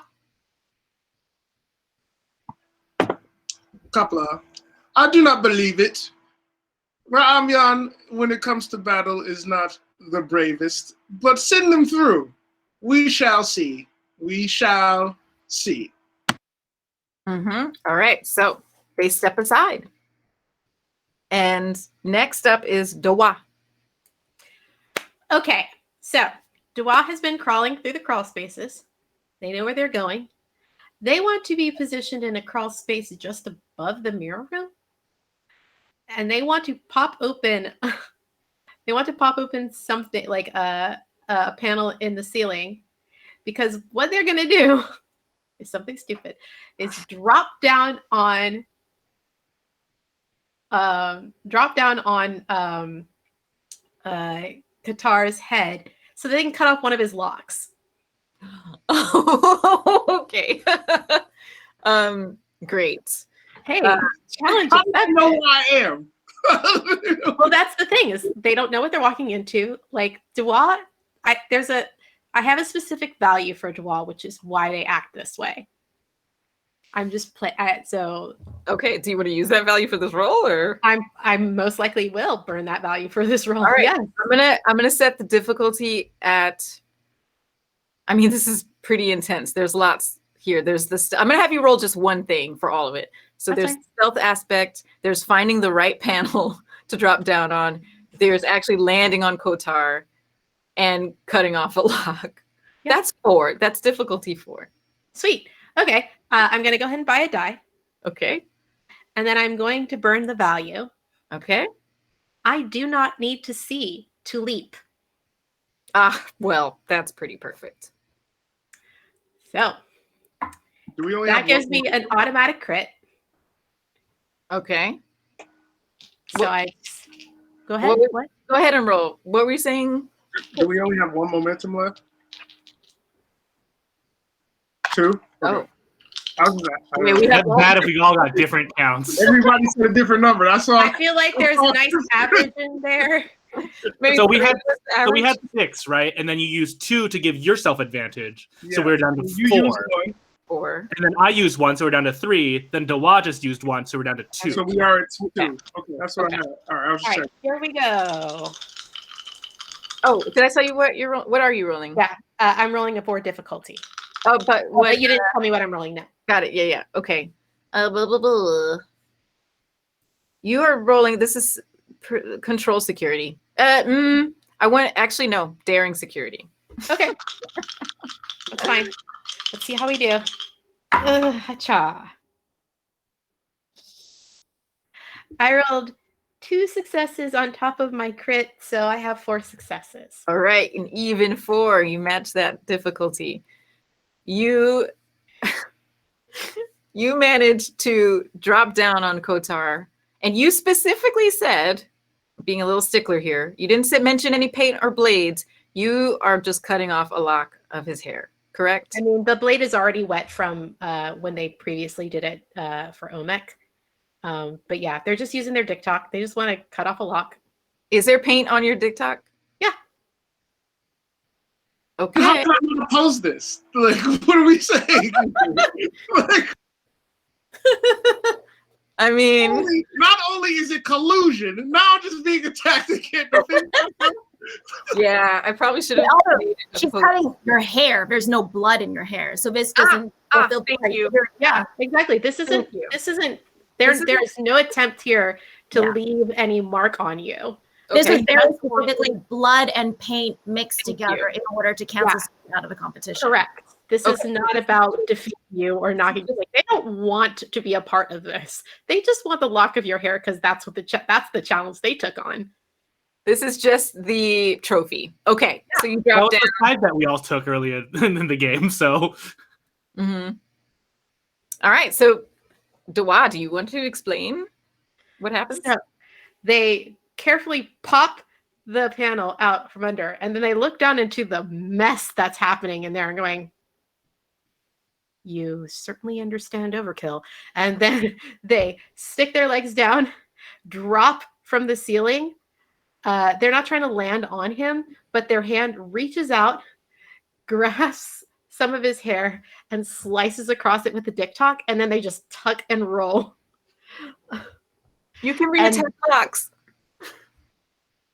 Well, I only need the one, and I don't need that much. I'm not trying to put a dent in this beautiful mane. I don't want it to be noticeable. That's dishonorable and not okay. I know how rules of engagement work for Klingons. I'm not trying to shame him. Not much.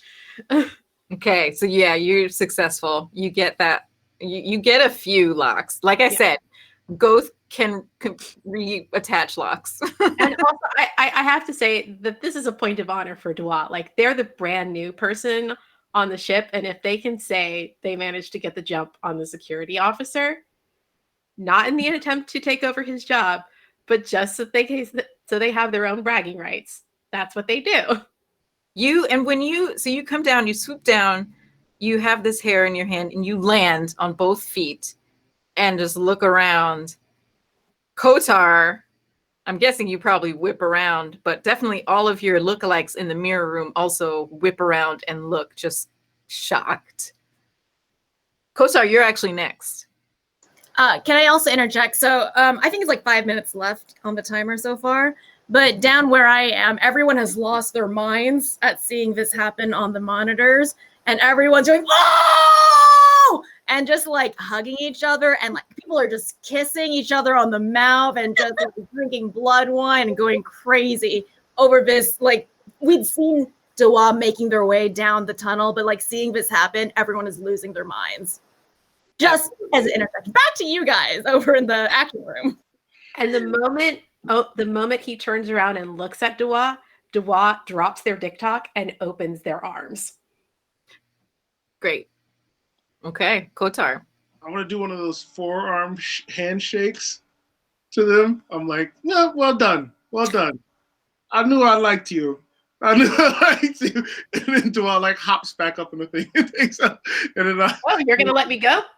Yeah, They're giving you the free shot if you want to take them out because I'm going to cut your leg when you jump up in the thing. I'm going to cut your leg when you jump in the thing just to get the paint. Good. And I was like, that was well played. I respect it. All right. They just kind of go. What? Do you just jump back up? Yep. Like you were never even there. Amazing. Okay. Right. So there's about 4 minutes left on this clock. Omek, you are next. Where's Omek? I was just Omek and Amyan are still out in the hall, but they are about to enter the room. Okay. Because your lookalikes have given you word that they're letting them pass. That wasn't my move, was it? I was just following up to what. Oh, I'm sorry. I'm next. Yeah, you do. Yeah, you didn't really. Well, yeah. Sorry. So are Ramyan and Omek coming to the door, or is it just Ramyan? Well, they haven't gotten to that point yet. Ramyan did the whole spiel about talking to my people and letting them in and letting in the guard. So can he come in? I mean, you can pass your turn and let him have his turn. No, I want to set up a booby trap on the door because I have a value and I'm going to use it. And it is optimal preparation will have unforeseen benefits in the future. So I'm going to set up a couple of traps in this here mirror room. Okay, what kind of booby trap are you thinking? Paint explosions with only minor shrapnel, nothing too serious. It's only going to stick into your leg. It's not going to blow your leg off. All right, okay. Here's the thing. This is the tripwire is behind the door. So if you walk through the door, tripwire. Boom. I love this idea, but I'm going to be real with you. Since it's right before they enter, you're not going to have a lot of time to set this up. Dawa was also a distraction. I'm just saying, like, and I would, a momentum spin could help you get there. Could help you set some stuff up. I would let you create an advantage with a momentum spend. Spend it. But I think I also want you to roll on this to see how good it is, because it's kind of a quick job. I don't even want it to be anything crazy. Actually, I'll take it back. I want it to be like, the paint bucket. that like over the door. Yeah, like it's one of those paint bucket things. And then like my reflection in the mirror is the first thing you see. But I want to just make up the little mirror. Let's say this. The momentum spin gets you the supplies you need to set this up, because you don't just have that lying around in this mirror room cargo way, right? So you spent the momentum, you have the supplies, the bucket, the paint, whatever wires you need to set it up. Are there like razor blades inside this bucket too? It's like, is it paint and razor blades falling down on someone's head? Correct. Okay. So you just used the last of our momentum, I believe. So is this a Macaulay Culkin trait that I didn't read in the core book? Is this a what? A Macaulay Culkin trait that I didn't read in the Yes. Okay, so Kotar, I'm gonna have you roll. You're gonna be making you're making stuff, This is also like a quick thinking ting. Wow, I just got real Caribbean on y'all. Quick ting ting. No. Ting, ting, ting. I mean, you come by it honestly, Aliza. It just pops out sometimes. I have it in my blood. It just pops out sometimes. So we're gonna have you do. Wait, I lost my sheets. Okay, sorry. Just do daring engineering Okay. to create this booby trap. See how? Oh, and the difficulty is you already bought the supplies. You have the help of your scouts who are security. Your security officers. Difficulty 2. I already have a value being used, so aren't I already good? Then you got it. Then you pass. Okay. All right. You want me to roll? I mean, you can if you want to get more momentum. Sure, why not? No, actually, no. I don't want to help him out. No. Oh, I don't actually. Ooh, this is like, oh man, playing Klingons. Tactics must be used. Okay, so you successfully make this booby trap with the help of your lookalikes. And so now there's a bucket of paint, blue paint, hanging above the door that's tripped so that when someone comes through the door, they walk through that wire, bloop, the bucket's gonna fall. Next up is Omek.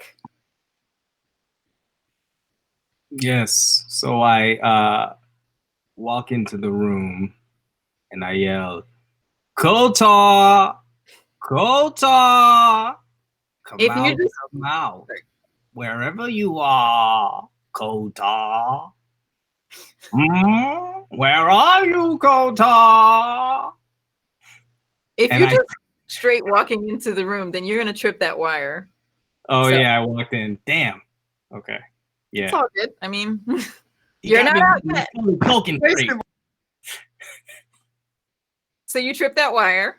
I tripped the wire. Okay. And then I see a bunch of razor blades and red paint all over my face, and they kind of slightly jab into pieces of my forehead, and then it just rains down on me like Carrie. And I'm so embarrassed, and I'm ashamed of myself because I can't believe I fell for the old tripwire act again. It was horrible.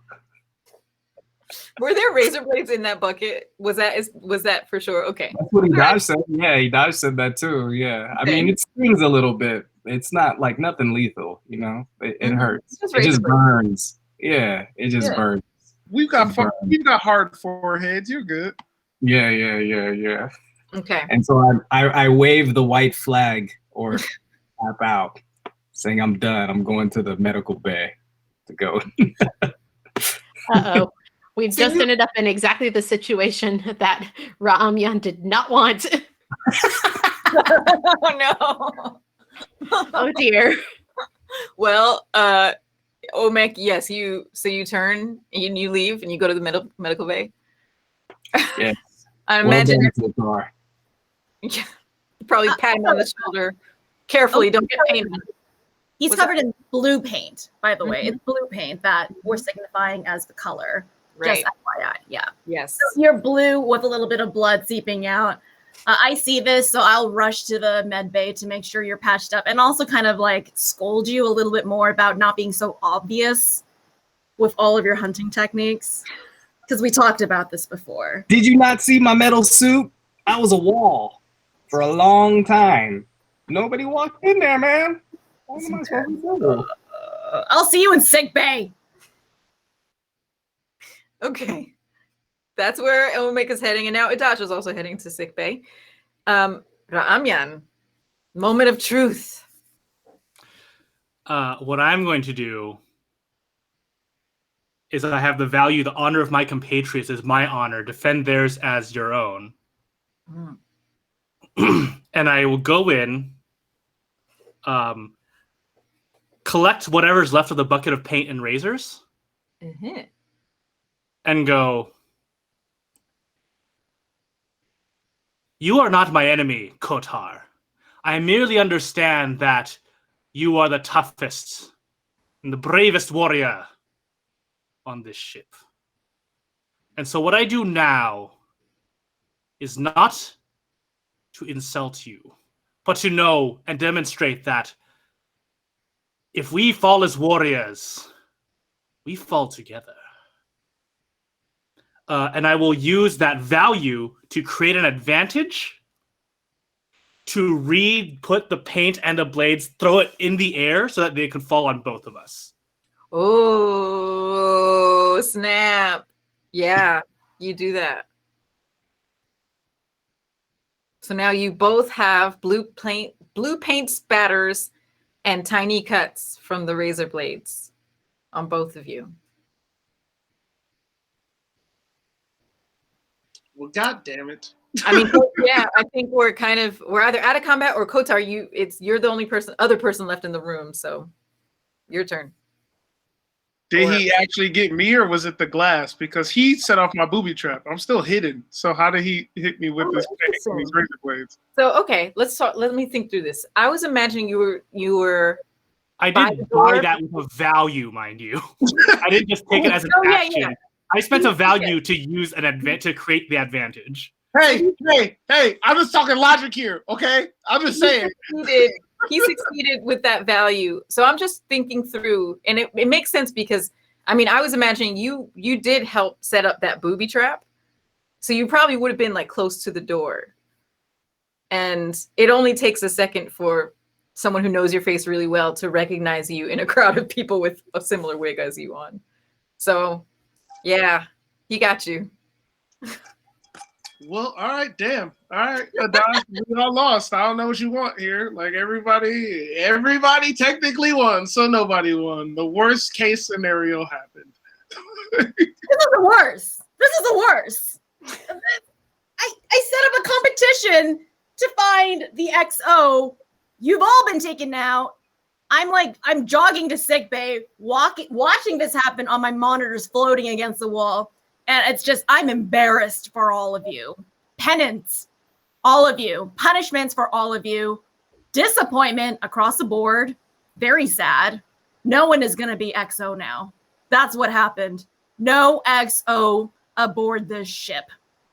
Now I'm just going to have to listen to all of you with all of your thoughts and opinions and requests and demands and be more equilateral. So, Eddins, you're in sick bay. Were you saying that over the comms to everyone? Yes. Okay, cool. And Mur-El is a nurse, the head nurse in the sick bay. So Mur-El is there helping you to patch up Omek, and Mur-El hears you say this. And Mur-El is, for a Klingon, Mur-El is more, you would consider her meek, but really, she's just very stoic, which is not usual for a Klingon. So she's a little bit more understated.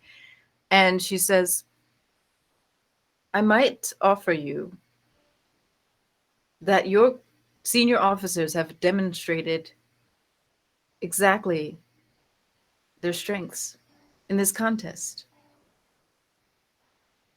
If you look closer, you might see that any one of them could be first officer. They all got allegiance from the crew. Ra'amyan created an alliance.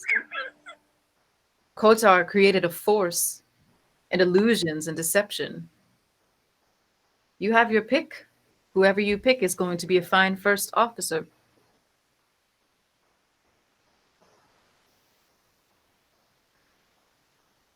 Damn you, Muel, for your words of wisdom and intelligence. I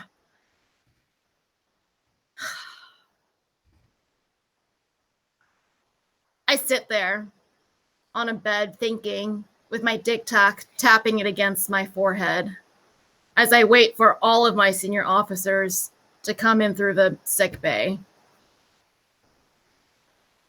Are they coming in? The law pops in from the wall. No, God.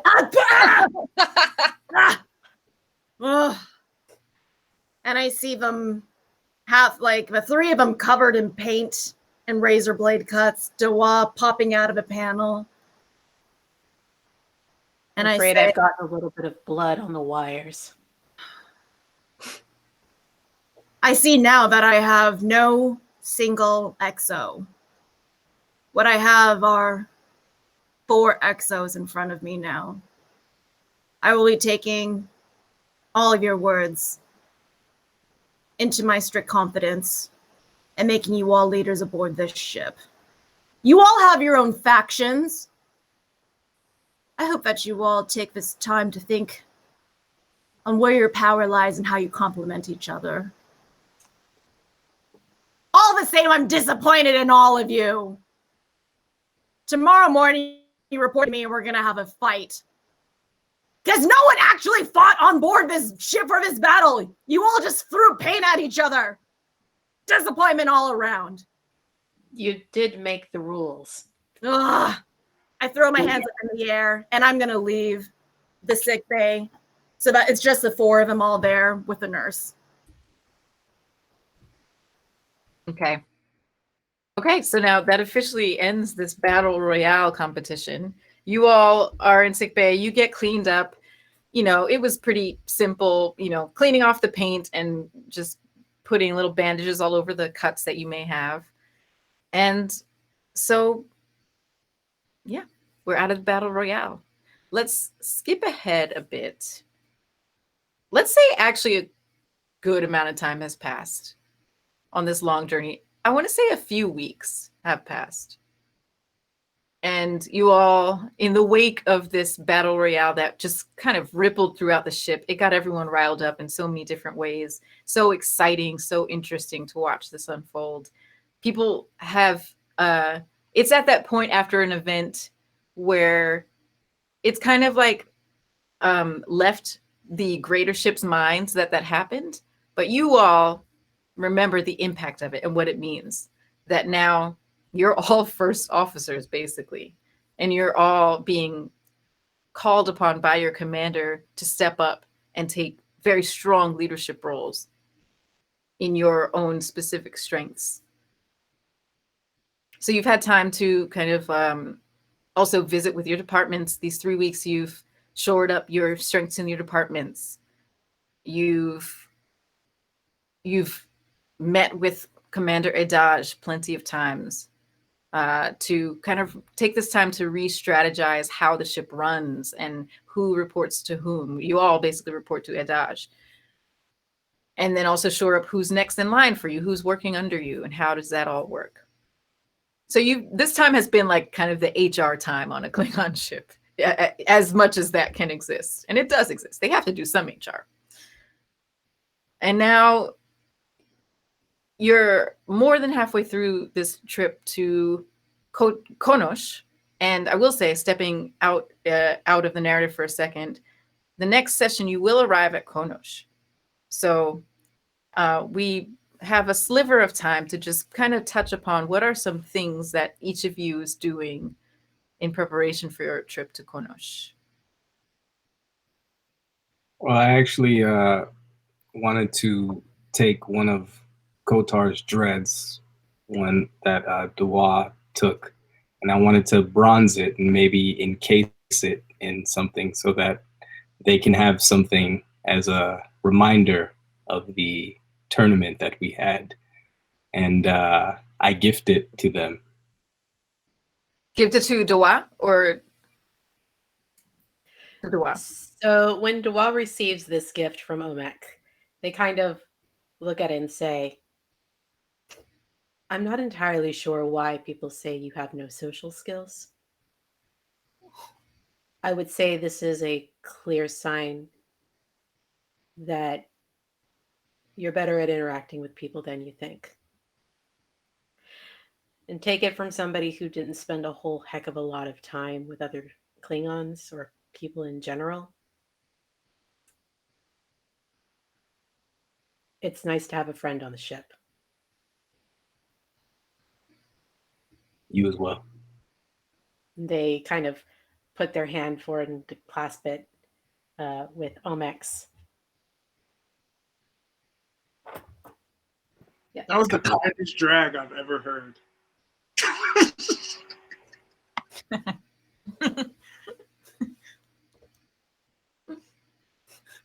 Dua, the monarch of kind drags. I don't know why people say you're like super awkward and terrible around each other. They say I'm awkward and terrible?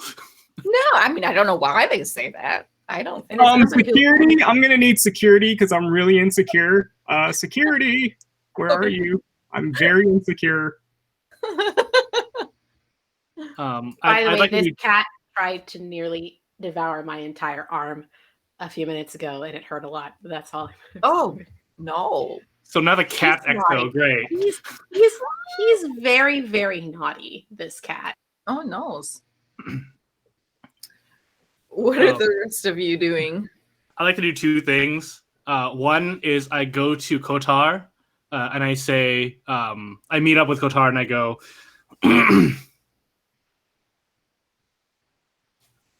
I have a couple of things. I have trained these group in a obscure but very effective meklet technique, and I would recommend them to you for consideration to join security ranks. They have proven themselves capable warriors. Speaking of proving themselves capable warriors, you are the most capable warrior I know.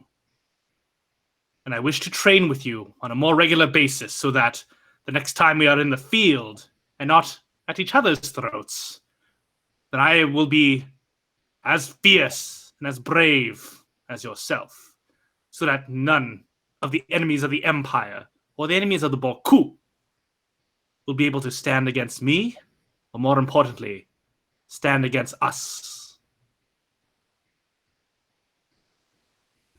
Respect and honor, my friend. You have a way with words. I will make sure you have a way with blades. Now let's see what's good with these here honor guard you claim. Now grab my betlath and I go, line up, two at a time. Have at it. Aside from that, I also want to just check up on what the political situation is back in Konosh. I need to know what our house situation is. Mm-hmm. In terms of, because that's what we're going back for, right? We got recalled for that. So like, yeah, who the friends and enemies of the house currently are. Okay, great. So you don't have to roll for that or anything. You just kind of tap into your resources and look into the news of Klingon, check in with some friends. And you, first of all, regarding the house, Kevek, you're hearing rumblings through the friends that you reach out to that Carol is,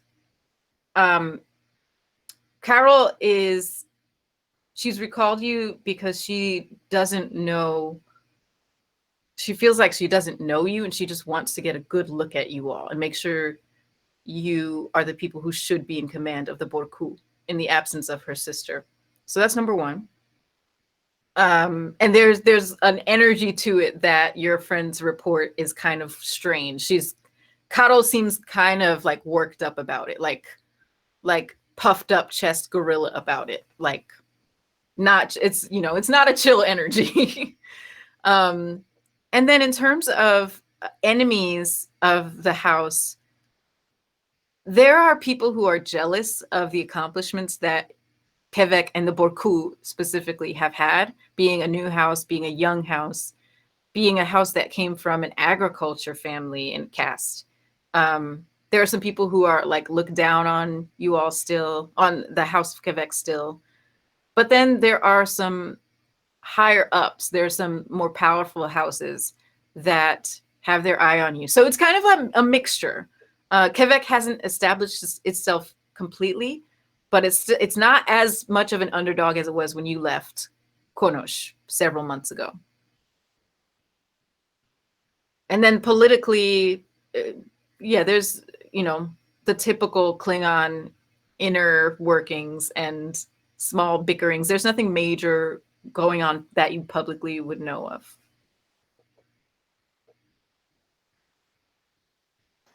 Okay. All right. Yeah. I would like to go over Battle Royale footage with everyone and do a game day replay and run it down with each person individually as like a coach does to their team. Part of what I set up this whole thing for was to see what weak points that we might have and where there was points of friction amongst the senior crew as well. All of this was a diagnostic tool to see how everyone's working together before we finally get to Konosh to see where everyone's loyalties lay. So as part of this, I'm going to be crawling through the ducts with Dewa to see all the things that Dewa pointed out of what's wrong with his ship, where the guts broken, what needs to be repaired. With Omek, I'm going to teach him how to better camouflage with makeup, because trying to blend in with steel with nothing on the rest of your skin is not the best way of doing it. You cannot bury yourself in mud like you do on a planet on a spaceship. So we're just going over some of these basic life skills. With Kotar, I'm going to try and help him install more mirrors on his armor so he can have rear vision, see what's coming at him from behind and above. Since he seems to have a lot of people falling on top of him, this seems to be a recurring issue. And with Ramyan, we're just going to talk about how talking isn't always the way to solve problems. It's a great way to solve problems, but sometimes you just got to take your dick talk out and stab someone with it. So in addition to his lessons with Kotar, we're also just going to try stabbing random things to see if Ramyan can get that bloodlust boosted up a little bit. So just a lot of gameplay with my crew. I'm also getting increasingly nervous because I had my first love is still on Konosh, and I'm very, very wary about returning. I'm probably going to run into them, and I'm not prepared for that yet. So that's just in the back of my head as well. Okay. Great. Go ahead. I want to, after I beat up all those people and get told that I need to protect my head a little bit more from people jumping from roofs, because apparently that happens all the time, I go back to my room and I plug up my bed lath and my deck top, and I sit down and I get very quiet, way more than anybody else has seen, and the Vulcan side really jumps out, and then I call my mom, and then I have a little I'm coming back conversation. Mm-hmm. And get real formal and all this and that and the third, and then that's when they leave Kotar. And actually, right after your conversation with your mom, you're in your quarters, you're holding your batleth, and you feel almost like a ripple that starts at your feet and turns into a tidal wave by the time it hits your body, of just a rush of hormonal angst. Oh boy, that far is on the way. You feel it. And it's just a wave right now, but you know exactly what it is. Your Ponfar is coming soon. That Ponfar is getting pawn close. And on that, we will close tonight's session of Blood of the Void. Y'all are amazing, and you make me so happy. That was so fun for me. I hope you all had fun, because I had a whole lot of fun. Oh my God. Great job, everybody. That was so ridiculous. Who knew? But it was it was like the most Klingon thing ever too. Just like the whole, that was dope. You guys are amazing. I have the best cast. That's it. We love you, Aliza. We love you. I love you guys too. Awesome. Thank you for letting me run around like a gremlin. We will be back. I don't know the date yet, but y'all know it's the last Monday of the month, so February 20 something. And February 22nd. Thank you. February 20. Oh yeah, it's a short month, so it's a little bit earlier in the month. February 22nd. So follow us on all the Instagrams and the Twitters and the Facebooks. Send us love and any art if you're doing art out there. God, I'm imagining some like blue paint splatters on all our characters and little cut marks from razors. And what else can I say? I think that's it. Thank you so much for joining us. We'll be back February 22nd for episode 8. And take care, be well, and kapla!